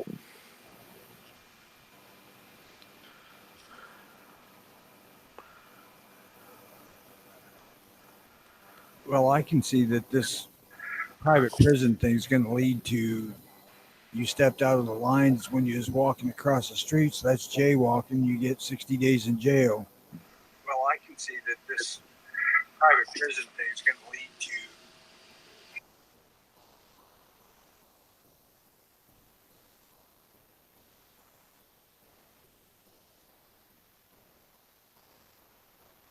America has the largest prison population in the world, according to the Washington Post. About half of the 1.6 million people in state or federal prisons are black, even though African Americans roughly make up 13% of the population. But, and I was going to bring this up earlier and it slipped my mind. What proportion or percentage of the crimes do they commit? I don't know, but I'm pretty sure there is still a racist correlation there. I really do think that. I know that they're that they commit more crimes, but then when you look at like the cities they come from, where they're democratically controlled cities, they're larger inner cities, basically ghettos. That's a whole part of that loop, right? And a lot of it is democratic caused. It's caused by Democrats, right? mm-hmm. I really do think if you look at stuff like LBJ, Lyndon B. Johnson, like some of the stuff he said, and about keeping black people basically in the judicial system and stuff, and having them vote Democrat, and his whole master plan of this. I mean, a lot of it has come to fruition. And I've heard Hillary Clinton use quotes like calling black people super predators, like black men super predators. Remember that? Mm-hmm. Yep, Right? she said that. Yep. And so I mean, I really do believe, like, I'm not going to say it's like a 1-to-1 correlation, but I do believe that there is like some hints of like racist stuff, like, oh, hey, like we can imprison more black guys if we make this drug illegal, or you know what, if we increase the penalty on this one crime, that's going to automatically put 80% more black men in jail because it's black men that use this drug. On Well, the things that are prohibition, you're just creating prohibition and allowing the system to grow. Whereas we all know when you create prohibition, people will still do what? Will still do those things. And we know it doesn't work. It's geared to fail. But what does it do? It supports the system and keeps people coming back. well, now don't take this as absolute fact because I can't attest to it, but I saw a video here probably within the past year where there was a guy on there and this was an African American guy, talking about the crime rate. He said, why is it that 13% of the population commits 68% of the crime? And, it's largely. Well, when you look at that 68% of the crime, if you took out LA, Chicago, Detroit, like Miami and like Atlanta, like you or something like you just take out like those five, or maybe it was Washington D.C. and not Atlanta, but you just take out like the five major cities of the U.S. and then that 68% of the crime or something drops to like below that 14% of you know African Americans, and then you look at those cities, like how they're controlled, how they're run, who they're run by, and that's Oh, part of that vicious cycle. I have no doubt that it's largely lopsided to the inner city thing. But I mean, they're using that particular statistic to say that the system is racist when they're looking at the wrong place. It's not so much the system that's racist, but people who set up the damn thing, set it up to be that way. Yeah, that's exactly. It's part of that vicious cycle, and it's set up to be, and that's why I really believe it's like I don't believe that 68% of all black men are criminals. I don't believe that. That That ain't what he said. well, I know, but people could definitely come away from that like that, right?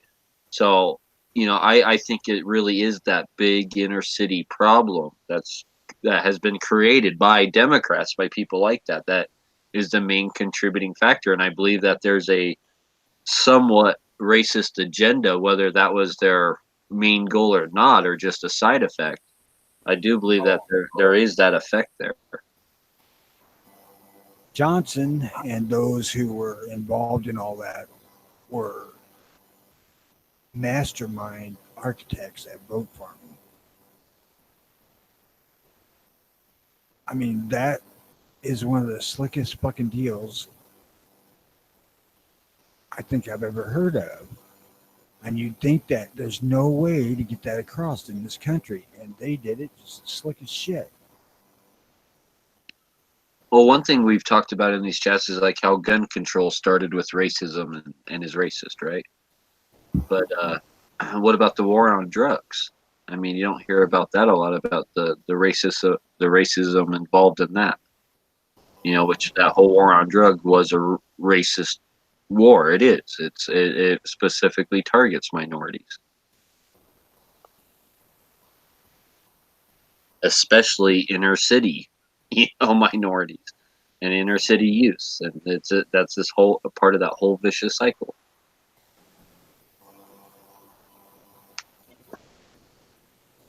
I think public housing is one of the most damaging things in this country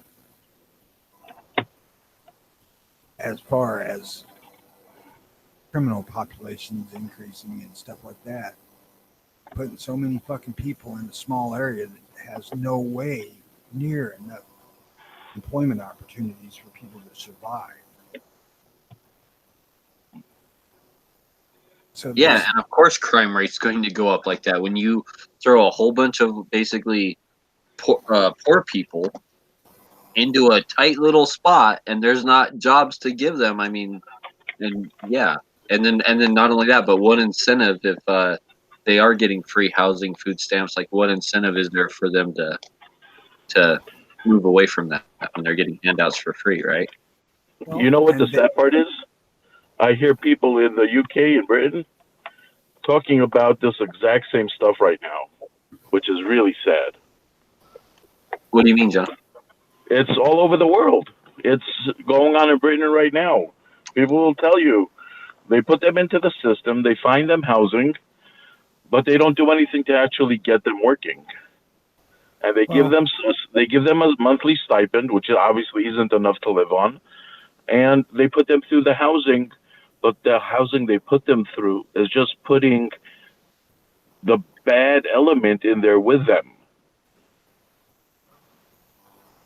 Well, see, and that's the deal here with the welfare system, for lack of a better term, is that they penalize you if you try to work, and it's a substantial penalty. Yes. They don't give you enough to advance out of your situation, and there's no incentive to get off welfare. So if you don't keep voting for people who are going to back your welfare, you're going to be in trouble. And that's the crux of this whole voting farm thing. They've got millions trapped in this shit. Yes, they do.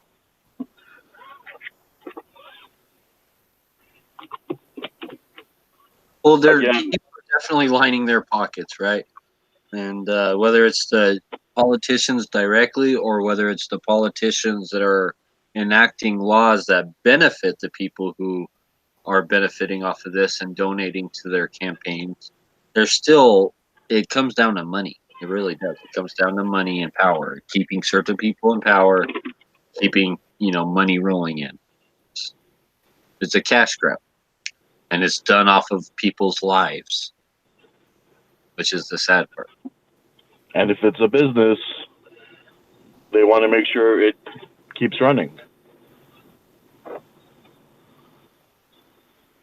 I ain't gonna say who because I can't remember, but I have listened to this subject discussed by a number of African American people on YouTube that have woken up to what it is, and that's what woke me up to it.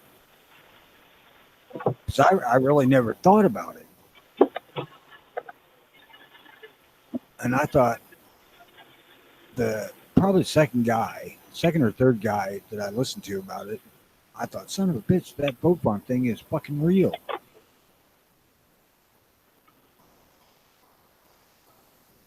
And I don't know how you wake everybody up. I really don't.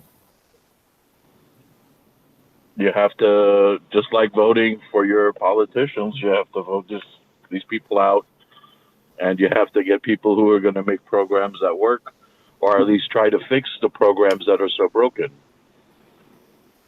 Thing is as long as they can keep increasing the population of people that are, uh, what the hell do I want to say, that are dependent on the welfare system, the less opportunities we have to get them out of office. Well, I mean, you can have people that are voting for the right thing, but if they don't get enough votes, you're going to get people who want to continue the corrupt systems as they are. That's what I'm saying. Also, on a side note, why the fuck is it so much trouble for gun people to get off their ass and vote? Jesus That I Christ, don't know. 30 minutes a day every couple of fucking years. What the hell? I can't answer that, unfortunately. But there are people who do the status quo. Things don't affect them. They don't do research. So these systems that are in place continue to stay in place, and it keeps hurting people. They they talk about it under the guise of protecting you, protecting the citizens, when all it does is hurt the people that it keeps in the systems. Those of you who really ain't thinking about this thing that way, what happens when it comes down to it's you that they're going to protect somebody from?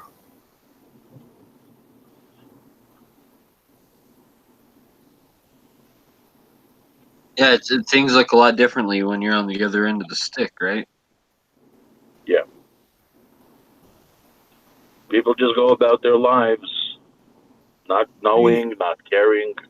I know your average non-activist gun person would sit and think, well, red flag laws don't sound like a bad idea.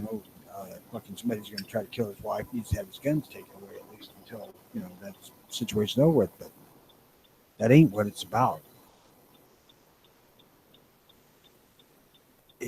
it's about disarming you. Period. It's not about the protection. It's about violating your fucking rights. And it shouldn't be allowed to happen. Unfortunately, a lot of things shouldn't be allowed to happen, and they do. Unfortunately. Well, what I'm trying to get at is trying to make people that are way more center on guns to think about it and get off their ass and vote when the time comes. Generally speaking, if you don't vote, you end up with the government that you deserve. Unfortunately, the rest of us end up with that too.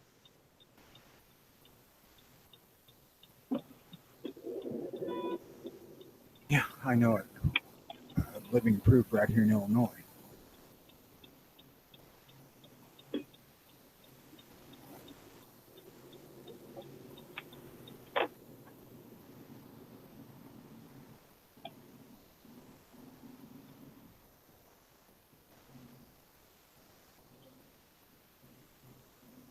No, I think everyone has a different outlook. Like I said, when they're on the other end of the stick, it's it's a lot different. And everyone's like, "Oh, I'm not a criminal," da da da. But nowadays, I mean, you don't have there nowadays. Due process almost doesn't even exist anymore, right? You don't have to be a criminal to get your guns or rights taken from you. Right. That's You could have an angered boyfriend or girlfriend or ex, some family member that got pissed off over the settlement of grandma's will, pissed off neighbor that your grass looks better than his. Have your fucking rights stripped from you with a goddamn phone call. I don't know why the hell people have a hard time understanding that. Hence the red flag laws. At first I said if I wouldn't be opposed to it if there's due process, but there's no way to make due process work. so. And if you want one example of a failure of that, look at that Jesse Smollett guy who beat himself up. And this is a millionaire. This is a guy who's a millionaire. He's famous. He's not just like some regular guy, right? This is a guy who has tons of money, tons of fame, is on a hit TV. In the limelight. Yeah, in the limelight. This is a guy who beat himself up and claimed a group of white supremacists did it, right? Now, imagine just a regular everyday guy being like, man, I don't like my neighbor. Like, he doesn't cut his grass right. His da da da. Like, I got into an argument with him yesterday. I've seen him carry guns out to his car before. I'm going to make a phone call. So if Oh, some millionaire celebrity can, like, you know, make up a story about being beaten up by white supremacists, you don't think some guy can make up a story about you and your gun? No shit. So did you hear? One side note on that Smollett thing is a judge has ordered that to be reopened, unsealed. Exactly. That's the A retired judge filed the case, her own money, her own time, to reopen the case because apparently, when one of the people took themselves out of the case, whatever that term is called, when they make Recused? themselves not available, huh? Recused? Yeah, they recused themselves. They ended up continuing working on it, and that creates a requirement which they didn't do, and that's why this retired judge filed for the case to be reopened. And I hope all of them hang because they are all dirty and all corrupt. Anyone that had anything to do with that need to be hung. I mean, you have to wonder when Rahm Emanuel and the chief of police of Chicago come out and say, hey, this is bullshit. Exactly. That's what made me go surprises when it was the chief of the Chicago police I heard is like, no, this is not right. Then I was Rahm Emanuel, of all people, if he's talking about it, something needs to be done. So this judge had requested that this case be reopened, which it is, and I hope all of them hang for their corrupt garbage.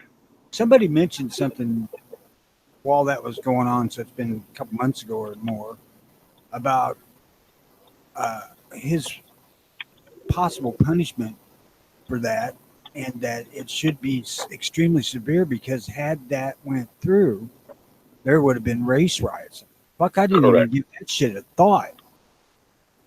Well, outside of anything happening like that, that's a serious crime. You know, and you think They, about that. You know, now if they'd went forward and kept on with the idea that it was couple of white guys in MAGA hats, the fucking streets of Chicago would run with blood. But when they brushed it under the carpet, like they tried to, you know, where the hell's all the outrage from white guys who said, "Hey, wait a minute, we fucking." I was so happy to see that press conference with that retired judge had taken it upon herself when she heard that one of the people in the case recused themselves and continued to work on the file, that they didn't, whatever, there's some kind of process that's supposed to be activated, and it wasn't activated. So she's opening it up to activate whatever that term was that she used. I don't know, but that woman's become one of my. I'm going to be one of her Heroes. members of her fan club. Yeah, definitely. You know, and really, honestly, I don't give a shit about Smollett one way or the other. I didn't know who the guy was before this, and you know, 4 years down the road, I probably won't remember who he is after. It's just, you know, the possible ramifications from an action like that are so severe that this fucker deserves 10 years in jail. Well, the judge herself said in the conference she had in front of the courthouse or wherever they were that this was wrong, that it went this way, and it needs to be reopened. Whatever they find out, or they don't find out. She said, but it needs to be open so they can continue with whatever that term that she used, because that's fairness of law, and because we all know none of that case was fair and honest, and Right, and you think about that's it. why she did it. Smollett does need to go to prison so he can learn how to properly run a scam. Mm-hmm. He'll definitely learn better in prison. You're absolutely right. But she did it because there was no justice in this case. And it was so fucking blatantly obvious. Yep.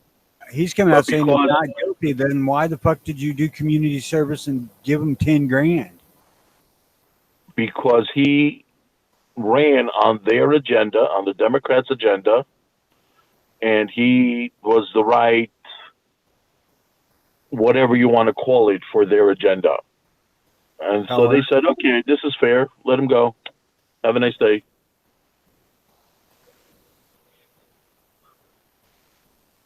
He's a slave of the system now. He be popular in prison too.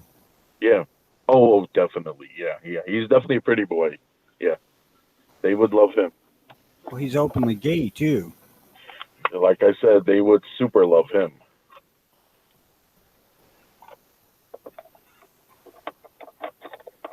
But I wouldn't be surprised, especially in a city like Chicago, not necessarily with the mayor or the police chief, but with the people handling Smollett's case, whoever those corrupt people are. I wouldn't be surprised if that kind of thing with those whole high profile names, that happens more often than not. Probably. It was absolutely fascinating to watch the chief of police, though, because not only did he think this was a fucking travesty of justice, he was enraged about it. Yep. They spent a lot of time and a lot of money on this case to basically have all their hard work go down the drain again, because the Jesse Smollett case fits their agenda against Trump and all that stuff. It's political. We all know that. Then this is fair for him. But Well, God forbid, if somebody who has nothing to do with anybody, somebody who has no money, oh, you can go to jail for 20 years. Have a nice day. They can't have what could be one of their poster boys look bad. Mm-hmm. And they can't have all their whatever, this whole political thing blow up in their face. So when Democrats, when politicians in general don't get their way, they double down on it, like we've seen for the last 3 years. No matter what kind of fools they look like, they continue and double it down and triple down on it, no matter how much they are proven wrong, and they are proven to be part of the problem, part of the corruption, as we've seen over the last 3 years. Yeah, Emmanuel and the chief there stepped outside of their political affiliations over that one. Oh, yeah. Especially that chief, boy, he was ticked. And Can you that's blame him? what my attention about that whole case is as soon as I heard the Chicago police chief say, this is like unconstitutional, this is injustice, da da da. I was like, whoa, since when do the Chicago police care about injustice? So like that was really telling me like something was really going on. That's when I started paying attention. Yeah, it really looks dirty. Absolutely. But it comes, and so this basically plays out into the same thing, the mentality of the prisons and how the Democrats love slavery. He's just another poster boy. He'll become part of the system. He'll get entrapped into whatever, blah, blah, blah. And he'll learn his lesson when they're done with him. And when they're done with him, they'll be proven to be wrong, hopefully, because we all know what a sham that the people involved with in that case created. Well, I heard that his show got canceled, and I heard that that what happened may have been a factor. They said they didn't say it was or it was the reason, but the article I read said that that what was it, the Billboard show or whatever, it got Right. canceled. It may hit that whole thing that went on may have had a reason in the cancellation of that show, because that show had like really high ratings and everyone thought it was going to go on for another year or two at least. So I never watched it myself. But yeah, either did I, but apparently it was a pretty popular, it was a popular enough show to like keep going on, right? So everyone was like, "You cancel the show," and they're like, "Well, this Smollett thing may have had some reasons to do with it, but." So this show that he was on was, from what I hear, I've never actually watched it, was more like a daytime soap opera. So sort of show. So I never bothered to watch it because I don't care for that nonsense. Yeah, I don't know if I'd put it as a daytime show, but I just know it was about like the music hip hop industry or something, right? Like that's Full of drama and stuff. Yeah, it's a daytime soap opera. It just may not be in the daytime, but it's a daytime soap opera. but you know, Was like, it Entourage? hopefully, if the same thing will happen to that, the same thing will happen to this guy that happened to that football player. Hopefully, everyone will be like, "No, you're not going to be in our movies. You're not going to be in our TV shows. You know, enjoy your poor, broke ass life from now on." Well, Hopefully, that's what happens. that's the left in the media. They allowed it. He's now in the show still after that whole thing came out, and people with common sense know it was a sham. But they waited till after everything happened to say, "Okay, now you're gone." But they were okay with it originally. Even when the facts were coming out, they still had the show.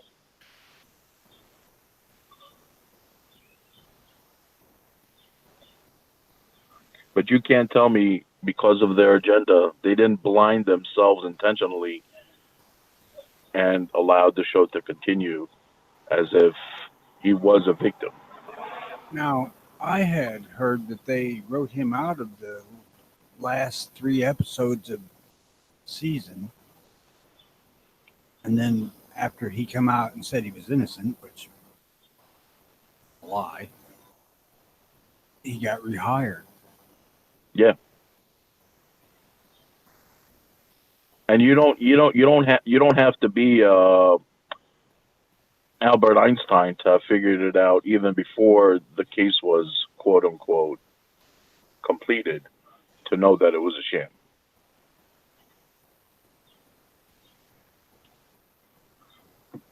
Well, I feel I don't know. Like I said, I don't know if the show's going to be canceled before or after what was going on there, but I would like to think it had something to do with the show being canceled because that just kind of sends a message to some of these other people, like, oh, hey, I might not want to fake a racial attack, right? My $1 million show over it. So, you know, Unfortunately, I wouldn't put it past some of them to still think it's okay to try something like that.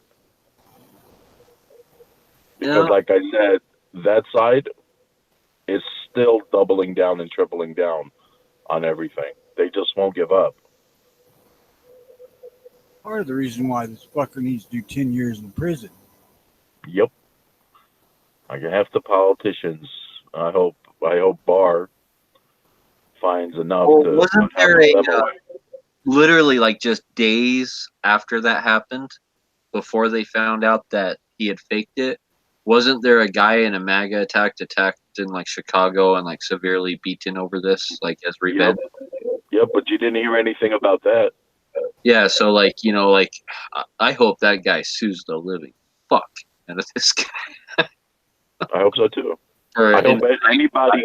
right? Or I something like that. I hope anybody that's ever had to deal with something like that has a major lawsuit out there right now. I hope there are like 100 cases out there right now to sue people who have um, infringed on people's civil liberties because of this kind of nonsense going on for the last 3 years or more.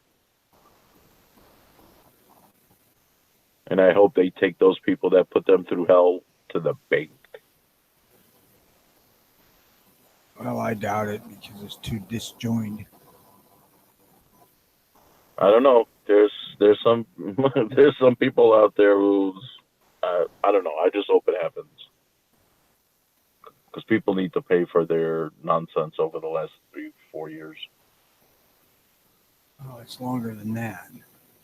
I know, but it's been more apparent these last few.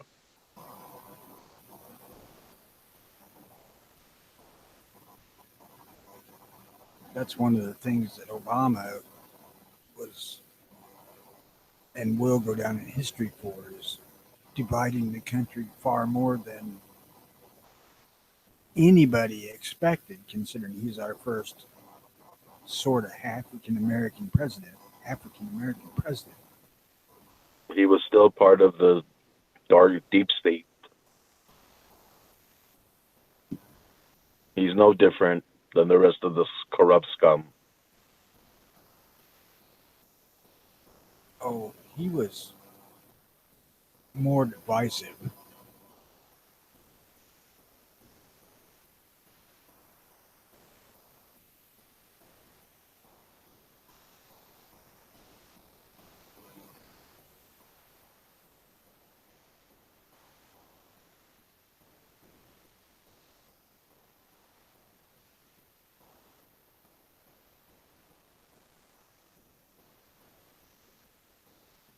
So anything else going on in the news, Dead Horse? Not that I found for today.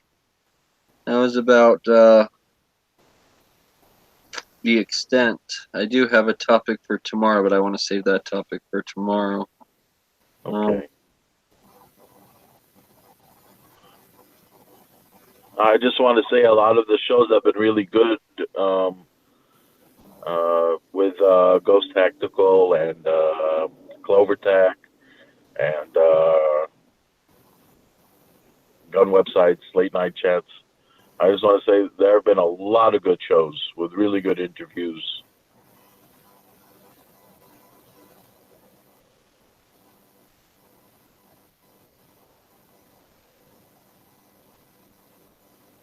I don't know. I don't get to see shit at night because I go to bed early.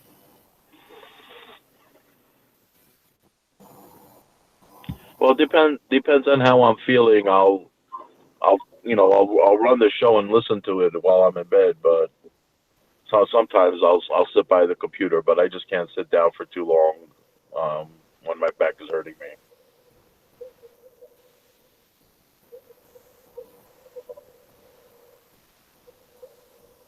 But I usually, if I miss the live shows, I'll just catch it on the replay in the morning. But Dead Horse, you came on the dime today, and I Oh, was like, sweet.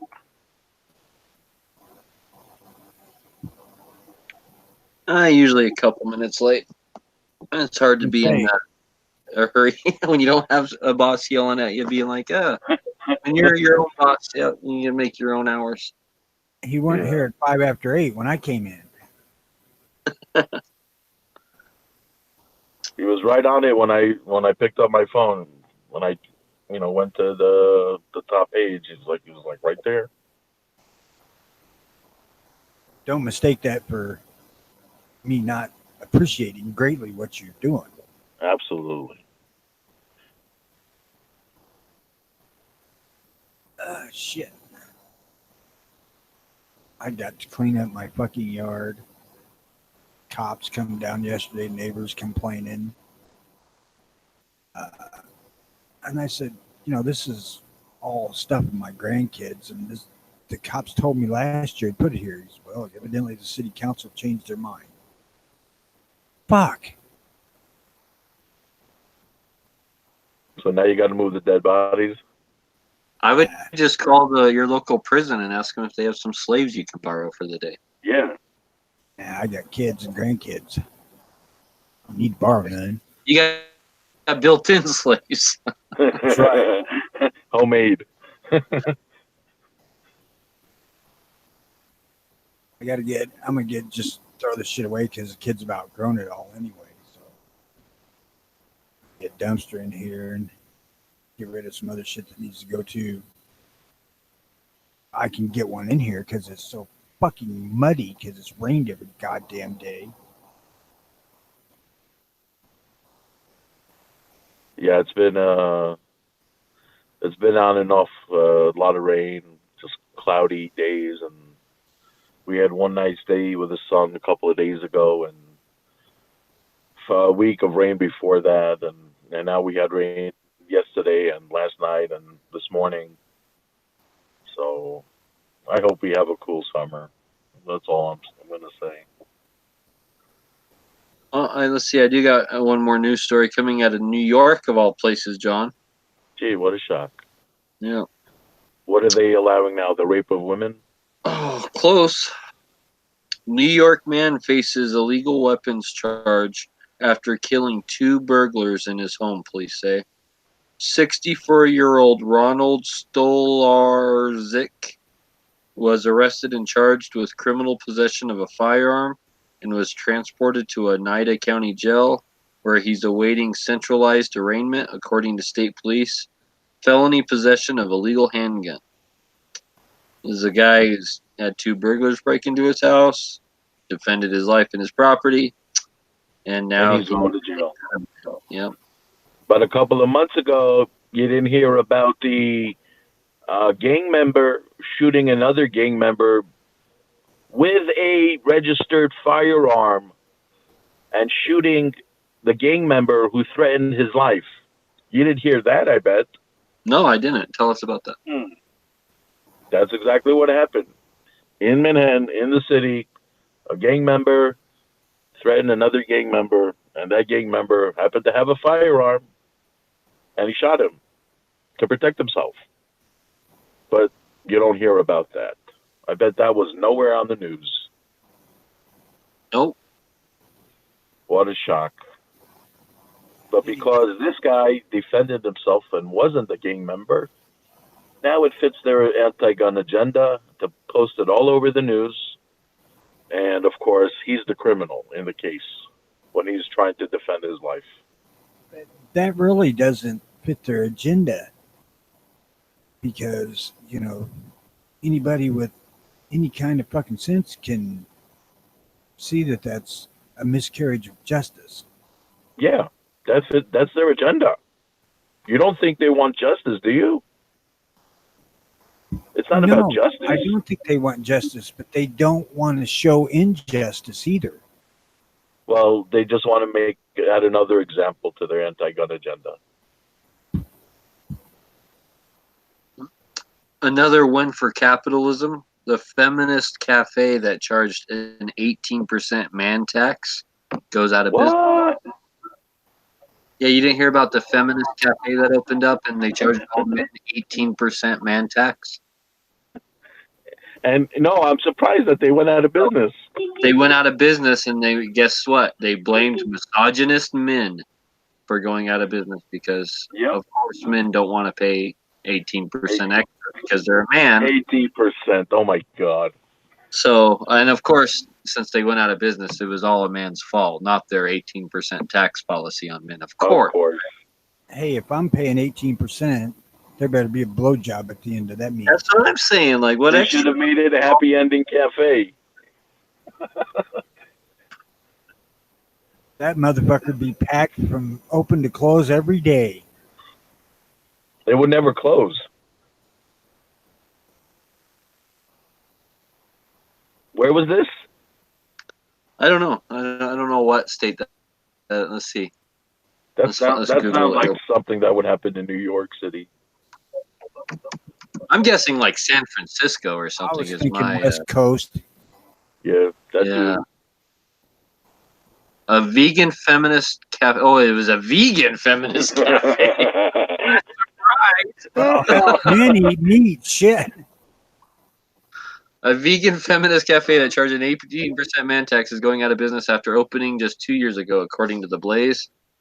Upon opening, oh no, Australian cafe. Oh, so that wasn't even in the U.S. Priority seating.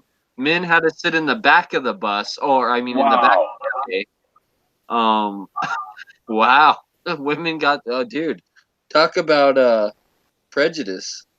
Oh yeah, that's crazy. Funny, but crazy. The cafe said the public's response to the man tax was proof how fragile masculinity is. Exactly. The man tax blew up the internet. We didn't think we didn't think it was all too radical. Yet the No, way not it at all. responded showed us how fragile masculinity is, and solidified the necessity for us to confront and dismantle patriarchy. How Tax. about we get this big, strapping, swaggering, beer swilling Aussie dude to impose an 18% tampon tax? How would you react to that shit, you stupid ass? That's a good idea. Like, man, that's a really good idea. And this you say was in Australia? Yeah, that's Melbourne. Because the stuff over there is super expensive as it is. Wow. Well, good riddance. You know, like that was proof that capitalism works, and that you know, man-hating feminists just are not the best business owners. There you go. That's funny. Thank you for sharing that. That made my day. You know, one of my best internet friends for years is a girl from Australia that I've known since she was 15. And when that whole Parkland thing went down and the ban the AR craze got worldwide, she asked me about that, and I said, look, banning the gun is not going to do a goddamn thing. I said, the dude who did this was prohibited from having it, yet he had it anyway. The FBI had this fucker on his radar, and they didn't do nothing. Yep. And after I got done with that conversation with her, she unfriended me. And I'm like, whatever. And then about 2 months later, she sent me a friend request, and she's like, I got thinking about it, and I was wrong to do that. I'm like, yeah, whatever. It's not like it's the first time the federal government or the state had somebody on their radar and they failed to act on what they should have acted on. So Actually, that's I, not good. I would just about bet that it's probably 50-50 that people that do this shit are on some form of government's radar. Hmm. And the government just lets it continue till they can't let it go anymore. No, they're wanting these things to happen so they can increase their control. That's correct.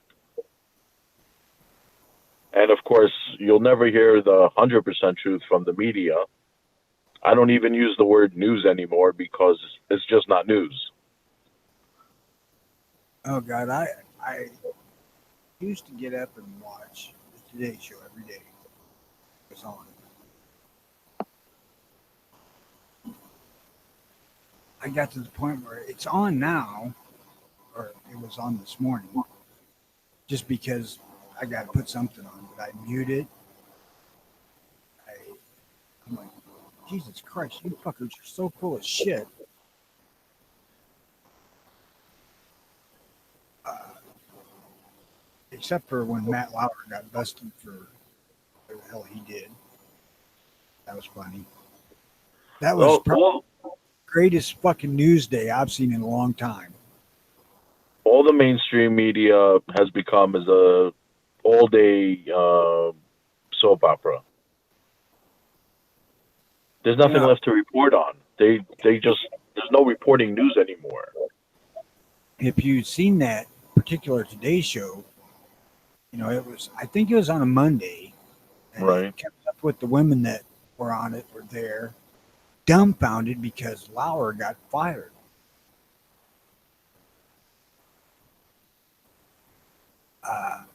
And it was hysterical almost watching them try to process this.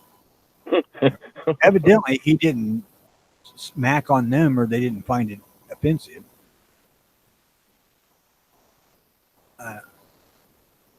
Probably my favorite Today Show of all time.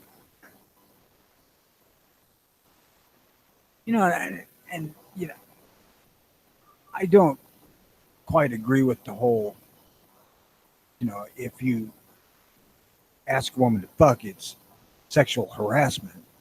No, that's procreation, for fuck's sake. That's what we're supposed to do. Well, that's what happens when you have too many vegan, lesbian, anti-men, feminist coffee shops opening up. I'd love to see some of these girls that are just, 18, 20, 22 years old. Go back to like 1978. 1958? No, 78. Why 78? Because we were all about getting all the pussy we could in 78. Yeah, pretty much like that even after that. Up until recently, apparently. But it wasn't a crime. It's just guys being guys. Yeah. I mean, provided you didn't force yourself on somebody. If I acted today like, well, hell, I do. But if you acted Well, that whistling at a girl down, like walking down the street, was like a compliment thing, right? I was like saying, "Hey, good looking," but now it's like sexual harassment. No, but you can't even say, hey, good looking on the street anymore in some places. Oh yeah, it's all sexual harassment now. Yeah. well, yeah, And that's how you end up with If vegan. you're open for a woman now. Now you're like a misogynistic man and like da da da. Like, what? You don't think I can hold my own door open? Like da da da. Yeah, like And you can't even do definitely, anything. Chivalry is dead. Like Yeah. feminists have killed chivalry. Well, definitely, they didn't kill it, but they did kill it within their world. definitely, hey, bitch, want to fuck is out of the question these days. That's just your style, Tony. I have used that phrase several times when I was in my late teens. And It probably worked. it might have been surprisingly effective with Boone's Farm added. I never approached it like that, but still, like you said, with "Hey, good looking," even something simple like that, "Hey, beautiful, good morning," whatever. And there are people out of their minds who just take it the wrong way. That's how you get vegan, feminist coffee shops. You got to realize though that when I was 16, 17, 18, 19 years old, I was a pretty boy. Life has fucking beat that out of me by now. But, stupid shit like that would work. And girls back then, they'd tell you to fuck off if they weren't interested and go on about their day. And that's it. That's all it was. Now you look at somebody the wrong way, you're a fucking rapist, or, all that stupid nonsense.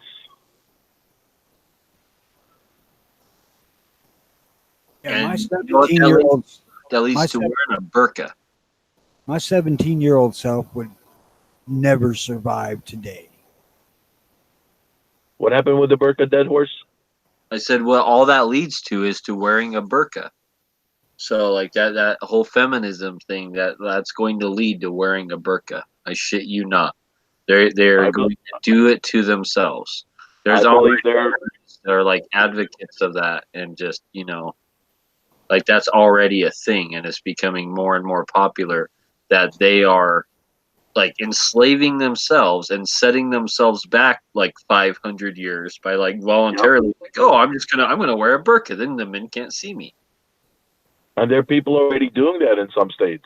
Yeah, that's what I'm saying. Like they're already doing that, and it's becoming more and more prevalent, and it's all going to lead back. Like we're going to see it more and more where they're putting themselves in the burqa, and they're basically setting themselves back 500 years worth of freedom. And I'm women, not gonna say I'm against it because it's a lot of the ugly nasties that are covering themselves up. So I'm actually kind of happy about that. The thing that gets me with the feminists is they seem to overlook the actual biological function of human beings. Well, science doesn't matter anymore. We're designed to be attracted to women so we can procreate. And normal women are the same way. And normal women are the same way. I don't believe it's all women like that. I believe it's a very, very small group, but it gets publicized and it gets a lot of media and stuff. So we think it's larger than what it is because, well, it's being thrown in our face all the time, right? But I really think it's a very, very small subsection of women that actually think that and that want that kind of stuff, and that that get angry at you when you hold the door open and stuff. Like I've never had a woman get angry at me for holding the door open. I I have hold doors open for chicks all the time going into stores and stuff, right? I can totally agree with you that there are normal women out there who appreciate a man being a gentleman to them with the door and all that stuff. Yeah, so I haven't seen it here, but it gets thrown in our face a lot in the media to almost scare us and like intimidate us, so we stop doing it on our own and not at the request of an actual real woman, And right? the thing Exactly. is that it's not a man Damn, being she's fine.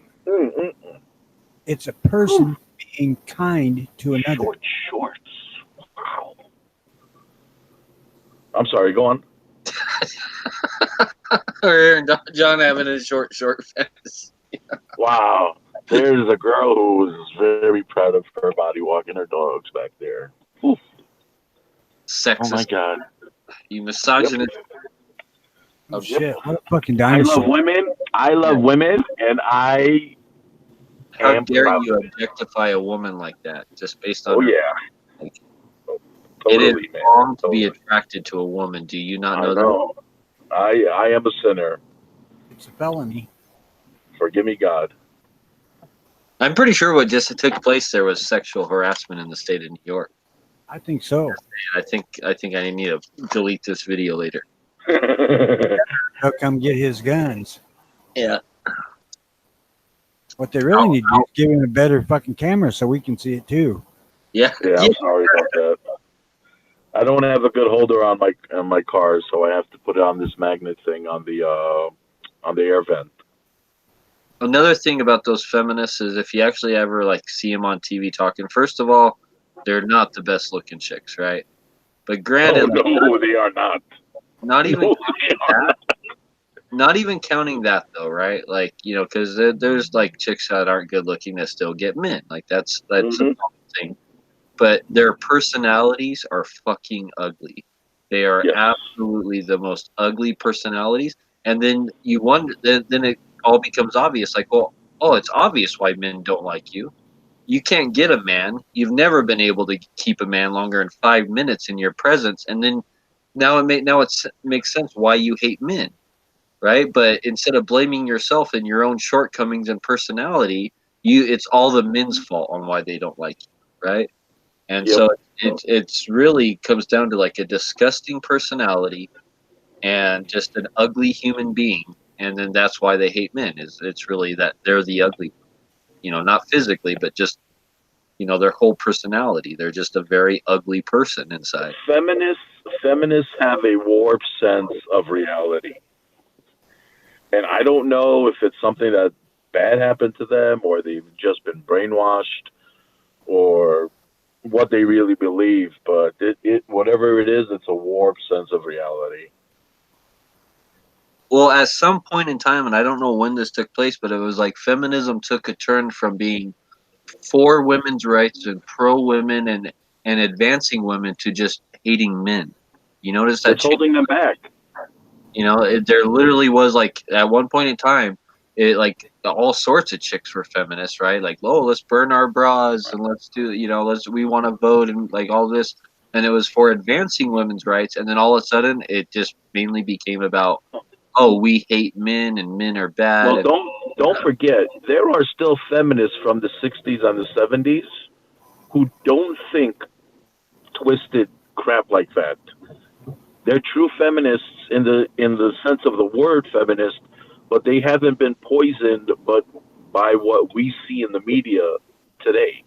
oh, Hell, some of we them, were all down for that bra burning shit because I let the boobies hang free. yeah, Heck right. yeah. We were all for that.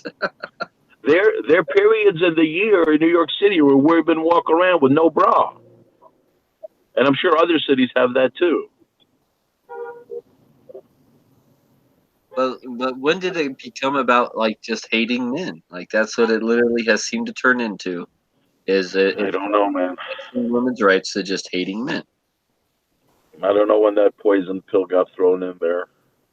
Yeah, I'm curious to know like when that changed. I don't like so I think in the hippies, like a lot of them were real feminists, and it was sometime between then and now, basically between the '60s and now, that this change took place.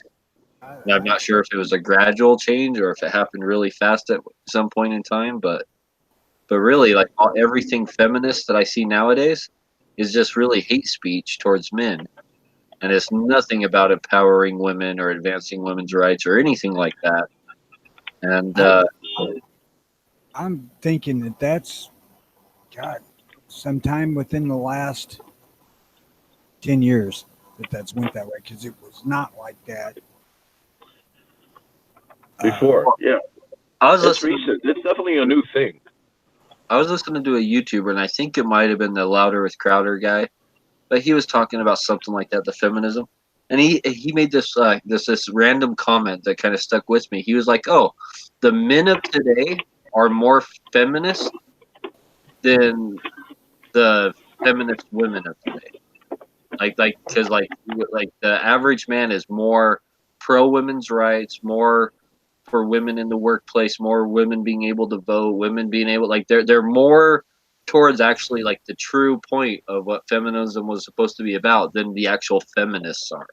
and like I think they had some kind of poll or study or something where they asked some questions, and it was like all the men were like all the random men got all the questions like basically right, and they were all pro women's rights, and all the feminists were like trying to take a step backwards, like like they were more about like separating the two the men and women from each other and stuff like that. Like like the feminists of today literally want to take a step backwards in time.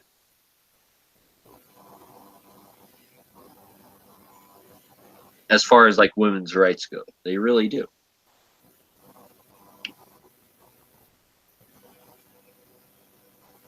Well, raising 4 daughters tends to make one think more favorably towards some of the feminist ideals. I want my girls to be successful. If they want to work, go work, and be treated equally. If ever one of mine would say some of the shit you see some of these psychos saying today, I would knock them on their ass.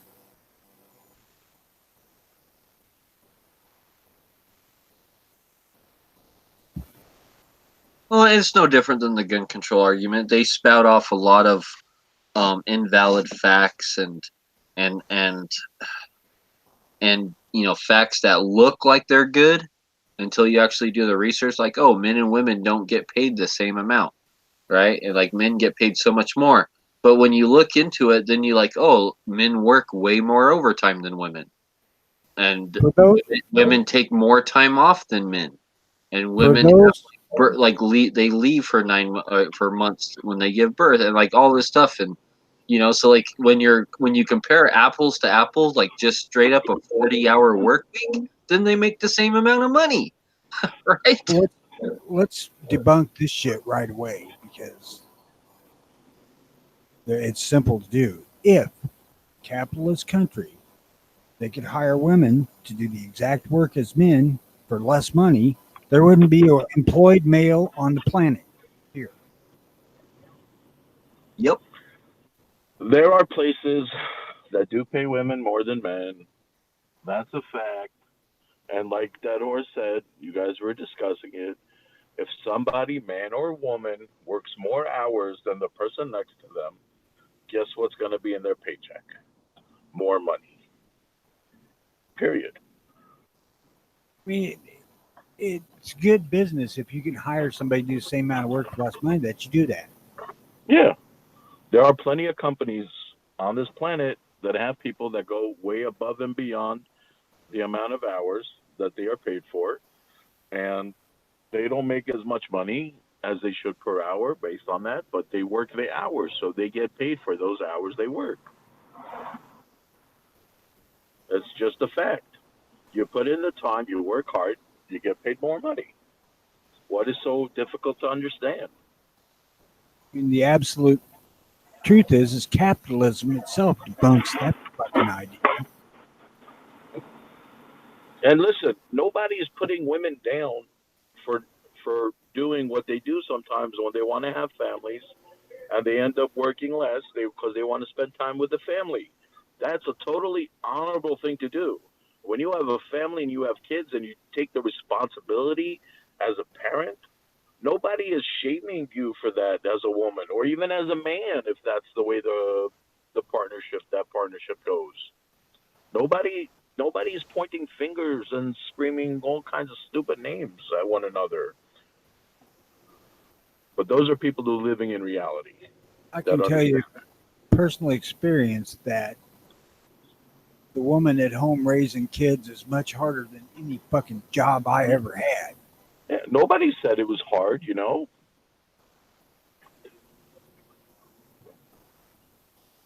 I've taken care of my grandkids on 2 different stretches, and I do not ever fucking want to do it again.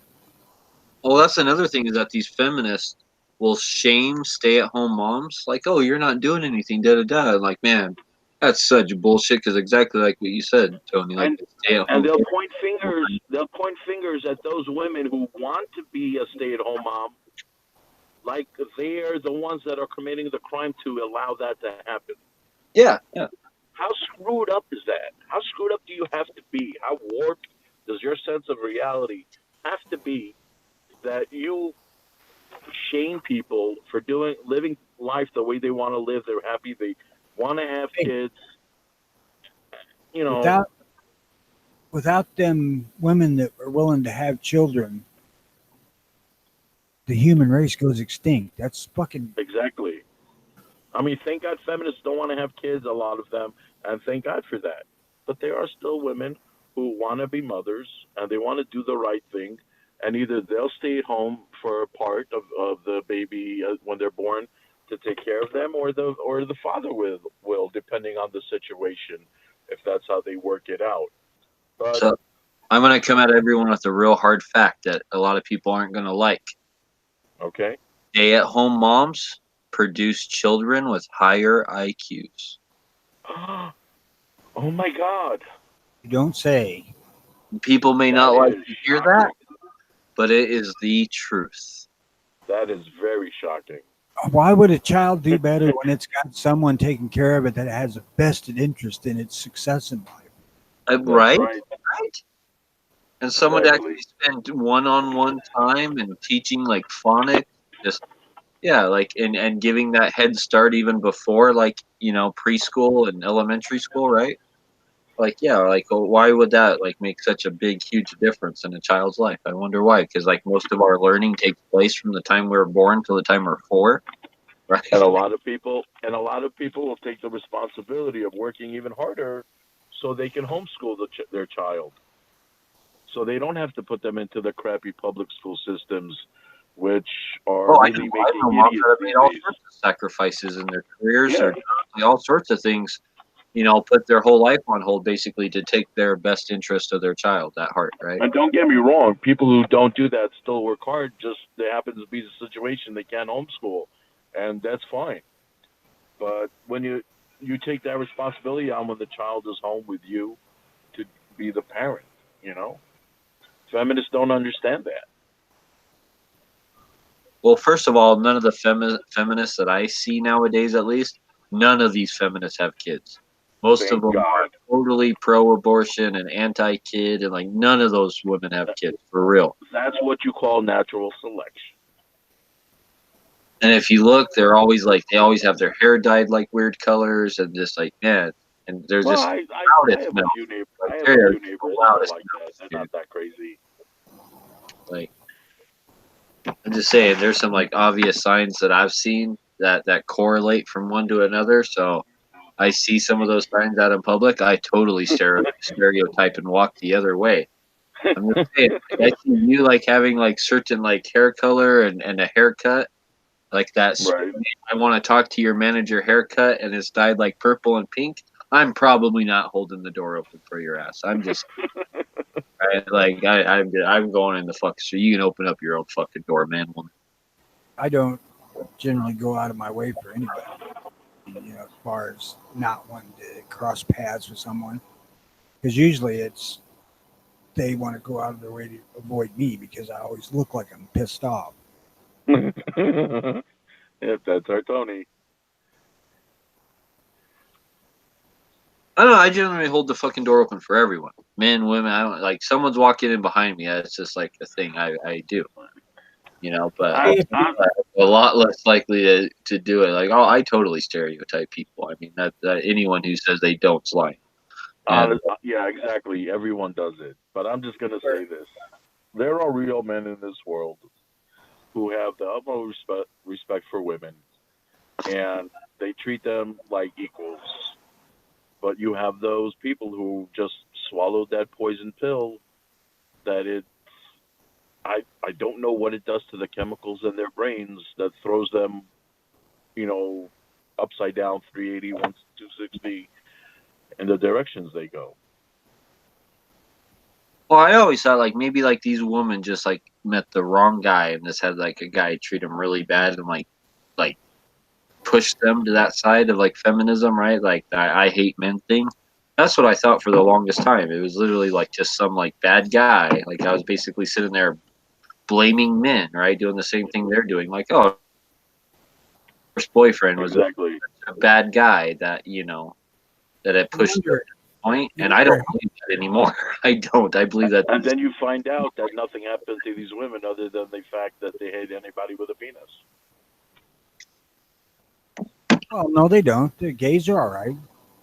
Well, no, I'm not talking about the gays. I'm talking about the feminist nut jobs Yeah, but the that, gay dudes that with are not gay. penises are okay. Actually, I doubt that's even going to be okay for any longer. They'll find something wrong with them. I mean, they are just unhappy people. When it comes down to it, they are very, very unhappy people. And It's they want to throw really their obvious. misery, You never and listen they to want their people to share in their misery. yeah. Well, they say misery loves company. There's Yep. that one Yes, they famous do. feminist. I don't even know her name, but she totally has the "Can I speak to your manager?" haircut. Her hair is usually dyed like a super bright red or like a weird color, right? And she has like nose piercings and wears glasses, and like she's always like so loudmouthed, just sitting there yelling out in public. Like she doesn't even talk to people. Like everything It's Stop bringing ma'am. up your ex-wife. yelling, right? It's Stop bringing up ma'am. the ex. I still watch that video and get and like crack up at it. It's ma'am. I don't look into that very much. Don't care. Let them fucking holler. What I find is curious is this MGTOW movement. The what? That MGTOW, men going their own way. In other Yeah. words, they're not like women are the devil, and I ain't wanting no near them. I Can you ain't blame wanting to them? go near them. Yeah, because sex is one of the greatest things in life. Mm-hmm. With Maybe a it's woman just guys by who can't get myself, any. it's just necessary. Maybe it's just guys acting like that they can't get any. well, I've been part of an organization for a long time called No Ma'am. Oh yeah, Bundy. Oh, that Uh, was good stuff. I first watched a couple of videos a couple of years ago out of curiosity, and it's basically it's like these guys are fucking raped over the coals in a divorce, and they're like, I ain't doing this shit again.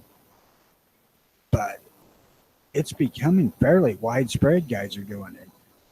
I'm like, man, I don't know. I just This I, world I has become very backwards, Tony. I never see myself going down that path. Nor do I. I don't know. Like, let's see. So, like, if you went like against the grain, you're like, no, I don't want no more women. Let's say you start playing for the opposite team, right? And you're like, oh no, I start looking for guys. So you have the opportunity to double your gun collection. Every time you ask your significant other, like, oh hey, what do you want to eat? They don't say, oh, I don't know, right? Like, Now the, these guys are not switching teams; they're just not playing. oh shit, okay. I thought you were Yeah, yeah. they're switching like. Oh, okay. I thought you were talking about they were switching teams. I was like, hey, there might be some advantages to that we're overlooking. No, I heard about what Tony's talking about. Yeah, it's real. So Oh is my it celibate? Are they going like totally celibate, or what? Are they just like paying? God, What's the I deal? guess I don't know. They really don't ever delve into that part of it. Are They're they just eunuchs? avoiding relationships. They will not hook up with a woman or anybody else for that matter, as far as I can tell. Maybe they have a pet at home they like.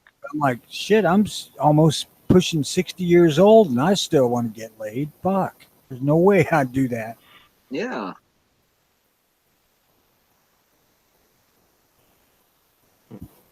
I don't know. Teach their own, and see, and then again, it makes me wonder about those guys. Like, man, was like their first girlfriend or something just like super bad and like ruined them or something? Was it some kind of tragedy or something happened? Well, Maybe everybody's human. They still I, react to things emotionally. I think the start of it was guys getting raped in divorces. That could be one thing. Or just kids seeing their fathers that happen to their fathers, and they're like, oh nope, like I'm not gonna let that happen to me. Well, you also got the single parent thing, which normalizes it for the kid as they grow up. Their relationships are bad, and if it doesn't, whatever. Some of them grow up where there's no other parent there's no other in that relationship, so they grow up and that's what's familiar to them. Guys, if you're out there and you father children out of wedlock, man up and be a father to them. I'm not saying marry the woman or anything like that, but be a father Just to the take kid. care of your responsibility, exactly. Because the government doesn't come and say you're not the father anymore. There's no responsibility. Normalcy and decency say you fathered a child, take care of it.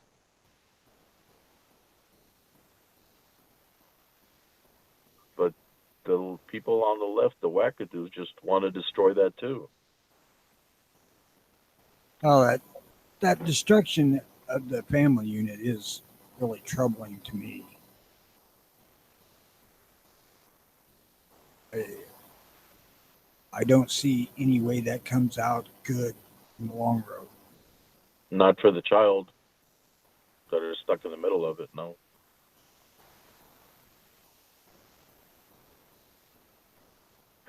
there's nothing good about it, Tony.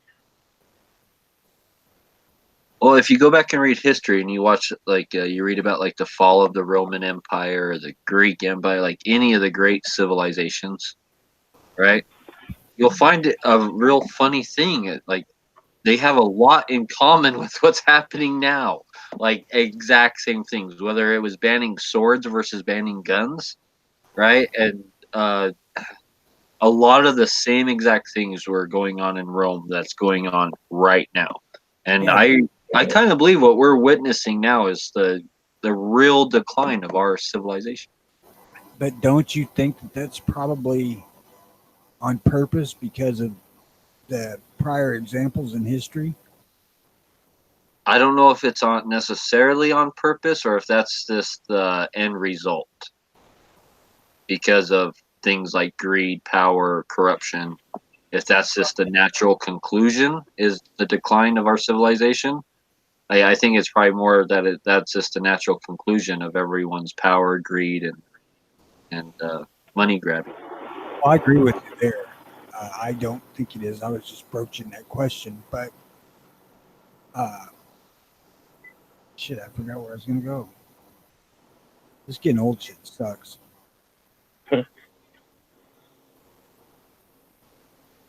Ever so often, civilization needs to be kicked back a little bit. Uh, you know, if you watch what's going on, at least in the louder segments of the public domain, they're absolutely wanting to end the human race by women not wanting men, men not wanting women. Where the fuck do you think these babies come from? I ain't gonna go and jerk off in a jar to have it sterilized and installed like Demolition Man. No, they're okay with people having babies and not taking care of them. That's what it's come down to. You know, I don't think that like the hard left wants to destroy the country. I really don't believe that's in their mind.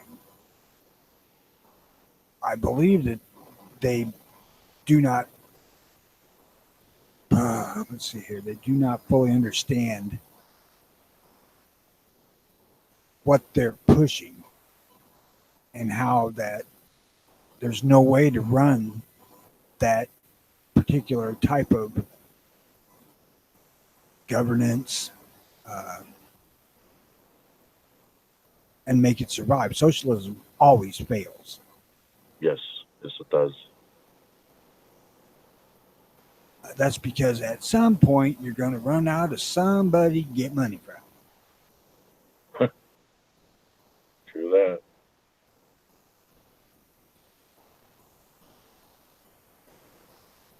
I can't I can't say I disagree or agree with you. I believe I don't believe that they want to do that, but I believe there are some people that are okay with that and are okay allowing society to become that.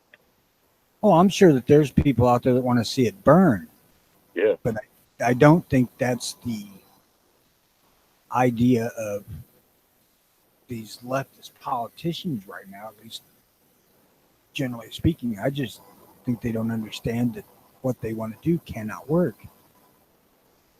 I don't know what they think they're doing, but right now they're wasting people's taxpayer dollars on nonsense and not getting anything done for this country.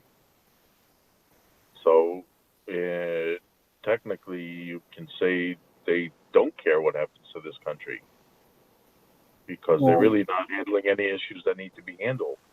wherever it became able for them to write laws that they themselves are exempt from, right there is where this decline bullshit starts.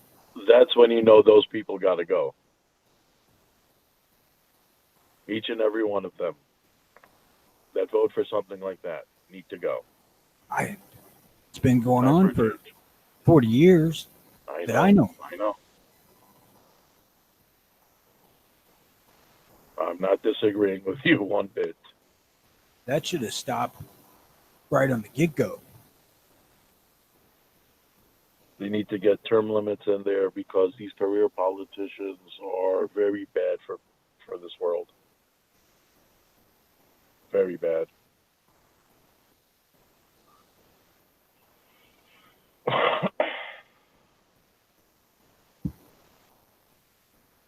Yeah, I think nobody should be able to serve more than, oh shit, you'd have to make it either change the way the electorate is, or you'd have to make it 12 years, 2 terms. Personally, I don't think anybody should be allowed to serve more than 4 years. I don't know, man. There's lots of presidents who did good in their second term. Well, no, I'm not talking about president. I'm talking about the other positions, senators and governors and all that stuff. Those people, I believe, there should be term limit. I know in the Constitution, 2 years for this one and 4 years for that one. 6. Personally, uh, 2 and 6, correct. I personally believe it should be 4 years, period, for all of them, except for the president, office of the president, because that's the only other elected position. Well, see, 2 years is set up because representatives were initially elected by the populace, Right. and senators were appointed by the state. So, populace being stupid, make a mistake, they could correct it in 2 years. Well, I say 4 years is a good number. That's my personal opinion. I say 4 years and you're done for those other positions, senators, governors, mayors, whatever. I don't know. I'm going to stick with 8 years for all of them. Just make it level across the board. And you cannot go from one side to the other. If you served in the Senate, you cannot switch over and do another 8 years as a representative in the House. Or I would be on board with that. you can't run for president. So pick which federal service you want to be a part of. Do your time, take your benefits, get out.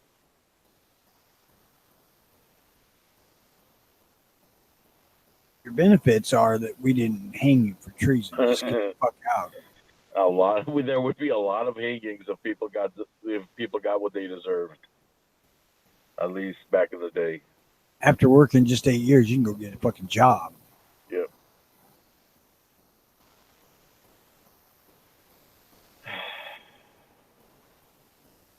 That would definitely get the government to get off its ass, stop playing games like they're doing now, and get to work. Because they've literally wasted 4 years, almost going on 4 years now. So, how much do you hear about Barr and the Mueller thing the past week? A lot. I haven't heard shit. Well, you got to give the guy time. He's the attorney general now. I mean, the left going after him. The what? The left, they're trying to get everybody to testify and Oh, what. that's done. That's done. They're gonna have the hearing. They're gonna call people, and that's gonna happen when it happens. Whatever. I'm hoping more dirt comes out and people get locked up. Honestly, They but were that's on saying, the Dem side. The Dem side is creating the de- the Democrats basically are creating a black hole in which their dirt will come out, and I hope so much dirt comes out that Barr just runs right in head on with the Mueller stuff, bring everything out, which it is like the Mueller report was, released most of it. But once he gets his own investigation done, I hope all that dirt swallows those corrupt scumbags walks alive. into both houses of Congress with fucking 50 marshals and just leads everybody out in fucking handcuffs. Yes, sir. That would be a beautiful sight. Or as Yes, Sean it would. Connery would say, "What chipper?" You know, but I ain't seeing shit on the news about the left pushing the Mueller stuff anymore. I don't know, but I'm hoping Barr pushes what he needs to push to get those scumbags in those handcuffs of those marshals. I'm just wondering, if Pelosi kind of stepped up and said, "Hey, this is fucking stupid. Stop it." Well, they know if the real dirt comes out, a lot of those people should be in trouble and locked up. They're scared because they started something which is going to force the truth to come out, I hope, with AG Barr. Well, but And I hope see, those people pay the price for their. Urgh. but it's not only them, the young ones that are, you know, up there who haven't had enough time to get really deep into corruption. These guys running for president, you know, that shit's all been silenced, or at least it's not near as vocal on TV as it was. I don't know. But you also got to remember a lot of those people right now are already in the 2020 mindset.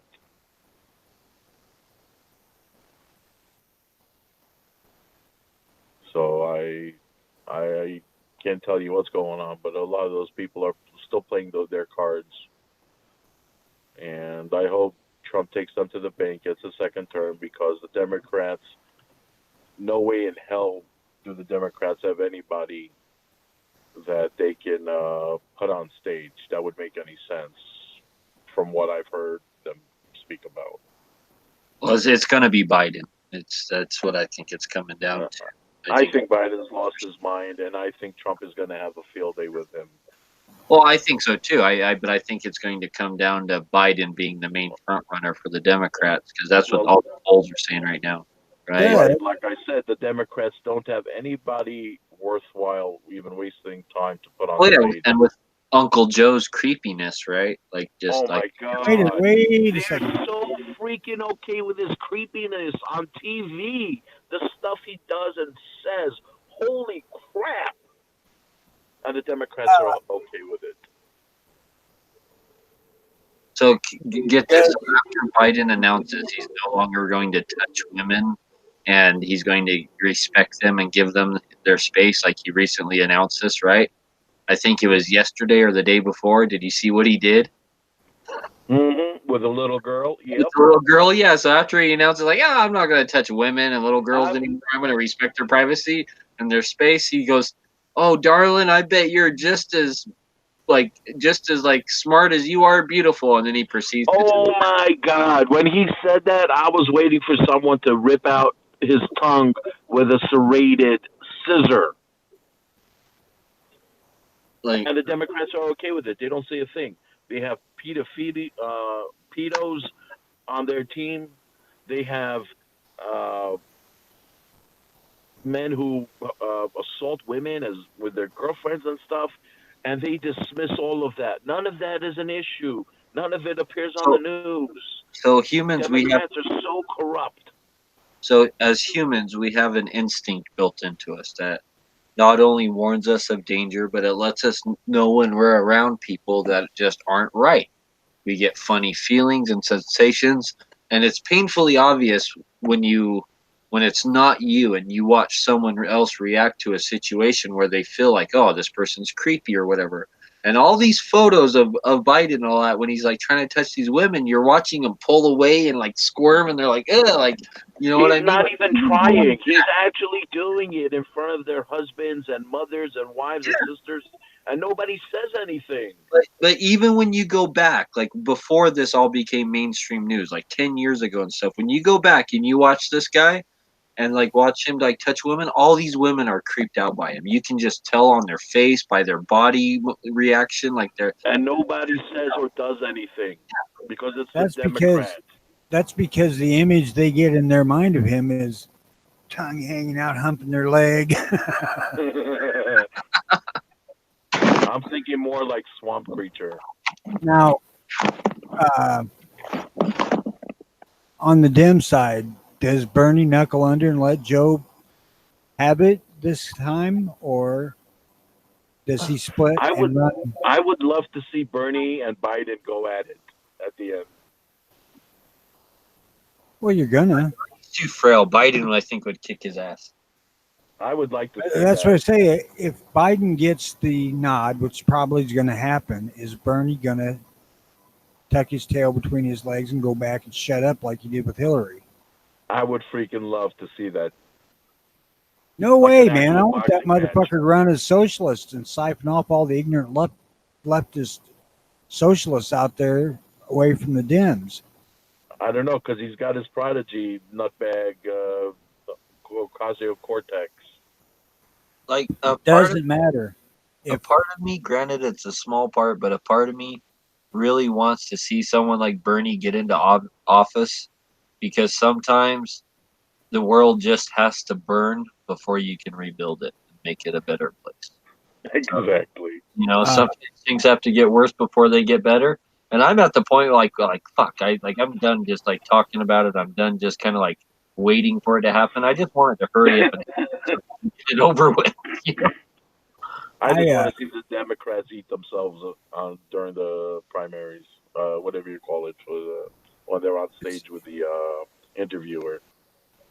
thing is if Bernie runs as an independent or socialist, however the hell you want to look at it, Trump wins.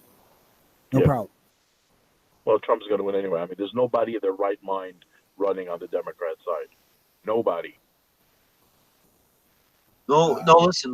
That's not a for sure thing. So we're gonna have a little quick history lesson. So George Bush, everyone thought George Bush was going to beat. We're talking George Bush Sr. was going to beat Bill Clinton. But because of one little thing that George Bush said, does anyone remember what that was? Read I do my not. lips. Yep, read my lips. No more taxes. We voted in Bill Clinton. And then look what happened, right? We got the Brady bill. We got all this shit.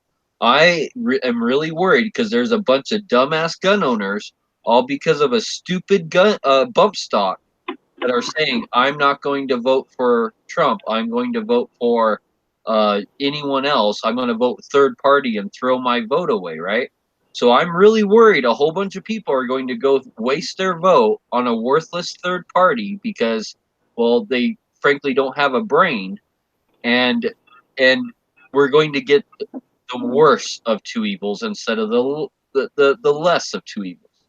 So you can go with a guy like Trump, who's done great for our economy, great for America in general. But yeah, he banned a bump stock. But has he made a Brady bill, right? Or do you want to get Hillary Clinton in office or Joe Biden or someone like that, which I guarantee you another Brady bill is going to come down the chute, right? Come on, Something similar. So some Hillary was. have to pick the less of two evils. Yes, And some people don't absolutely. want that. They want their cake or nothing. And they're like, nope, Trump banned bump stocks. I'm automatically throwing my vote away at this point. And that is just that is the worst mentality you can have right now, because that's how Bill Clinton got elected. And unless you want another Brady bill like Bill Clinton put into place, I might really rethink that. Okay. yeah, Trump did ban bump stocks, but there was also a Vegas massacre, and I think he was almost felt like he had to do something, right? Just think of the Australian gun program, because that's what the left wants. Start. Yeah. Well, that's what they said exactly on stage. I know it, and that's what I'm saying. That's a starting point. Yeah. Disarmament totally is what they're after. Sarah Brady said it back during the Brady Bill days. Only when we disarm those who would stand up against us can we have a truly socialist society. I might have paraphrased a little, but that was the essence of what the woman said. Yep.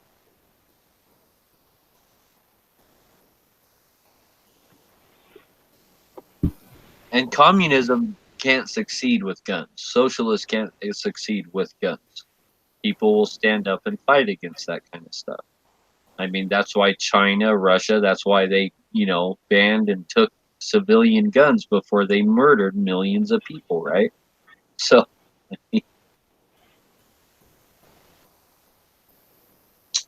They can spout Nazi bullshit all they want, but Nazism is socialism.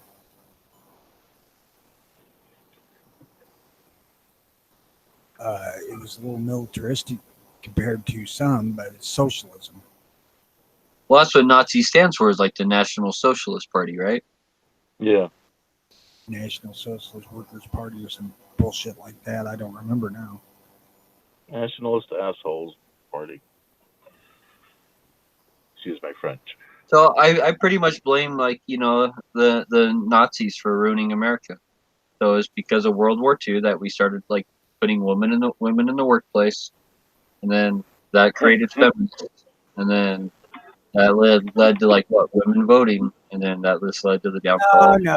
God damn it. Women got to vote long before World War II. This is not a left-leaning channel, so we making up our own fucking history.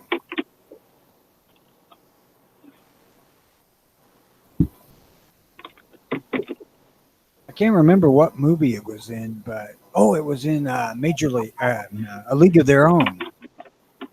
When the war was about over, and the guy who owned the baseball team was going to disband the girls' baseball team. Right. He said, what are we supposed to do? Tell the boys to coming home to go back to the kitchen? Something like that. Again, you don't need a movie to tell people, especially women, that they can do what they want to do, and nobody's going to stop them.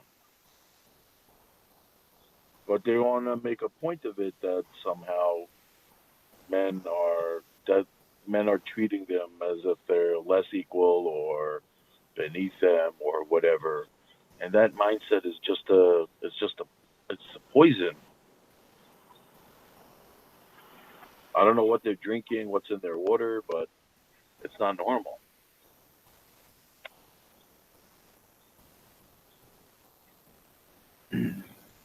Like I said, I'm going to challenge everyone to go research the fall of the Roman civilization and the fall of Greece.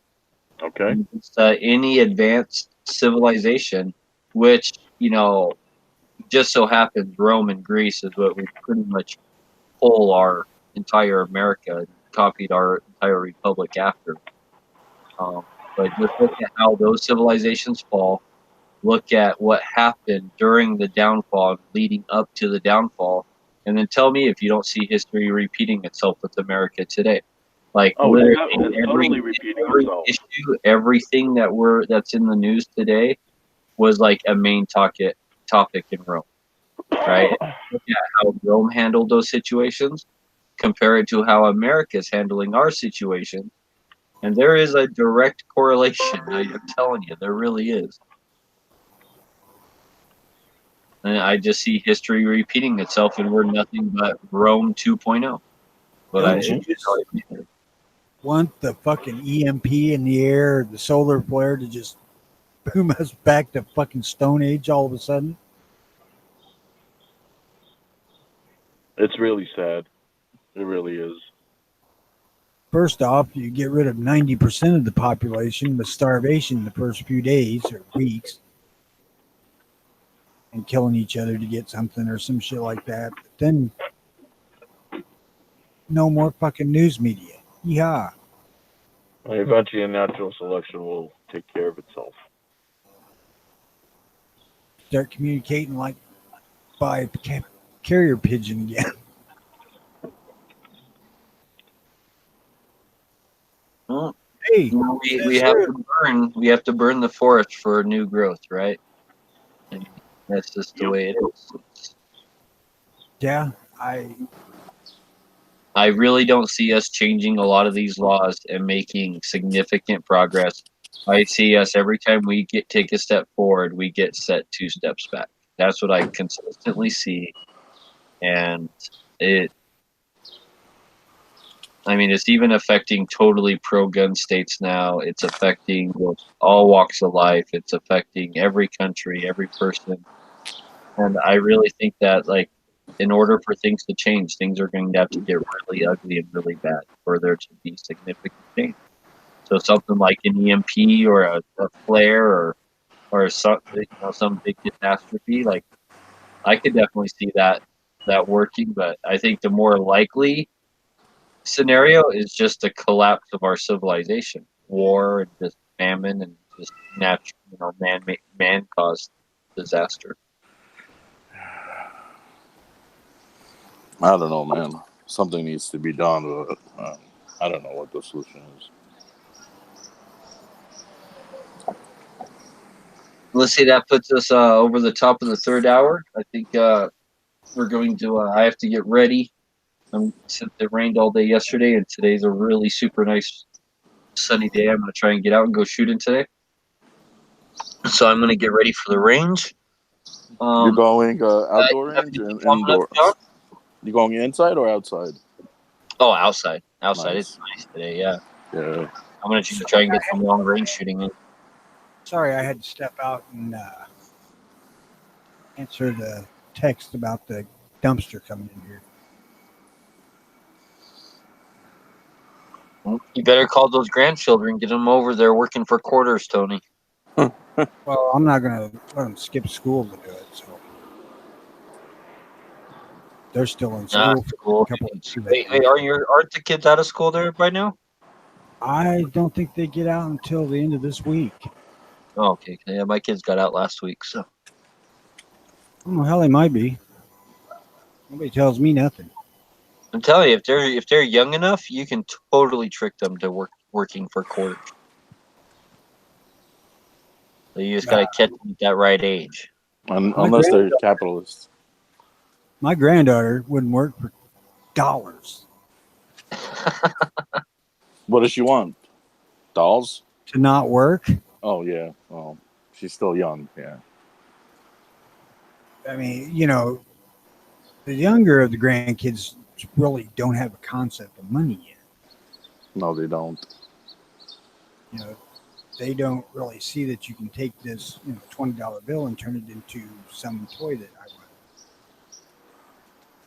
And that's something that's hurting our society today. I think that this is way more common than just with my grandkids because we give them too much without expecting anything in return or them to do anything to get said things that we give them. And my kids, if they wanted anything other than the barest of necessities, you go out and fucking work and make money and get it yourself because we can't afford it. We got a bunch of kids to feed and house to pay for and shit like that. I was doing my part-time jobs already when I was, like 12, 13, 14. I don't want my kids. Well, I mean, they'll get there eventually. I know that one day my daughter came out to where I work to fill in to weed eat our fences, which is about 1.5 miles of fence. chain link Right. fence. So weed eating, that's a real pain in the ass. And my boss said, I have never seen anybody work as hard as that girl. Well, thank God I still have hope for this generation because there are young people who are raised well. They have good examples, and they are still kids out there even to this day, still going out 14, 15, 16, 17, and learning the value of the dollar. But in general, the society itself, the way it's going now, is trying to teach the kids that they're totally entitled to everything without doing anything. Well, Unfortunately. my old lady didn't start working until after all 4 kids were in school. So we were living on the one income, which means it was pretty damn tight. Yeah. But sometimes that's how it works out. But you had somebody at home taking care of the kids, and that's a good thing. It sucks that it was tight, you know. By the time they got older, you know, they still didn't get stuff given to them freely because we had, Yeah, I was. other bills, or not bills, but other financial obligations to the kids because they all ran track. So, there's fucking $60 pair of shoes per kid. Uh, Whatever school fees there are to be in sports, physicals. Uh, so we just never did have the money to buy them, shit that they really wanted, or useless shit that they wanted. I didn't. When I was growing up, I didn't have things handed to me. That's why I went out and did my part-time jobs, whether it was with a catering company or I went to go do yard work with landscapers and stuff. I got my working papers and I went to work. Kids are indoctrinated nowadays to think work is a 4-letter word.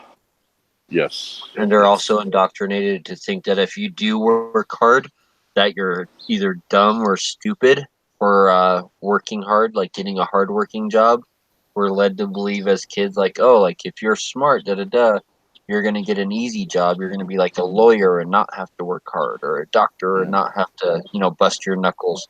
So we're indoctrinated really young to believe that like hard work is somehow bad or like, less than something else, right? Well, So I played thank. part of that.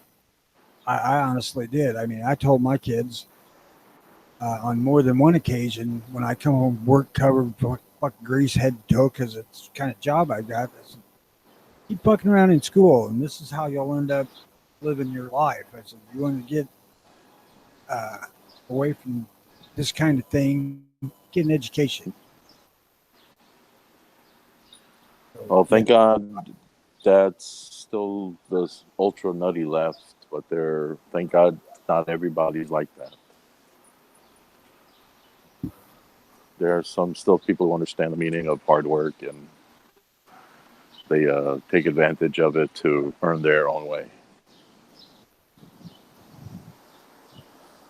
well, well, I've been a big proponent of paying plumbers the same amount as lawyers for a long, long time. Because both those guys, all they do is like shuffle around shit all day. So Exactly. owners wouldn't want to take a wage cut. Yeah. And they're actually doing work, but whatever. Obviously, you ain't had to have a plumber come in lately. Just wish I could get Jay Jansen to come down and work on my plumbing.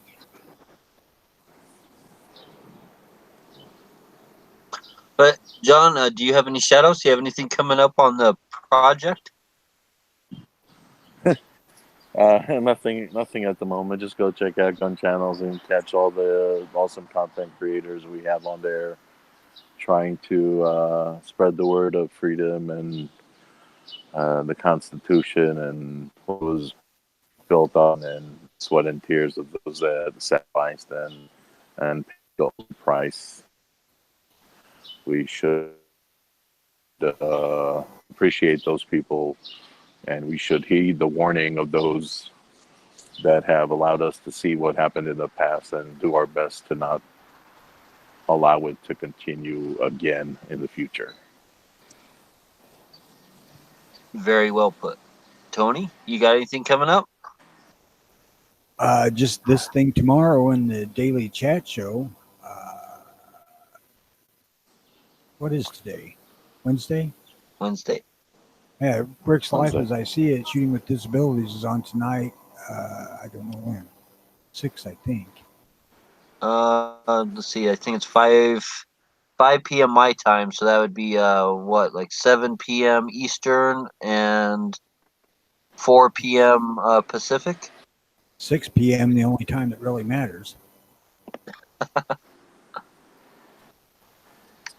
So yep, definitely go check Yeah, out his show Mr. today is what, 4 p.m. Eastern. Yeah, his show today is what, 7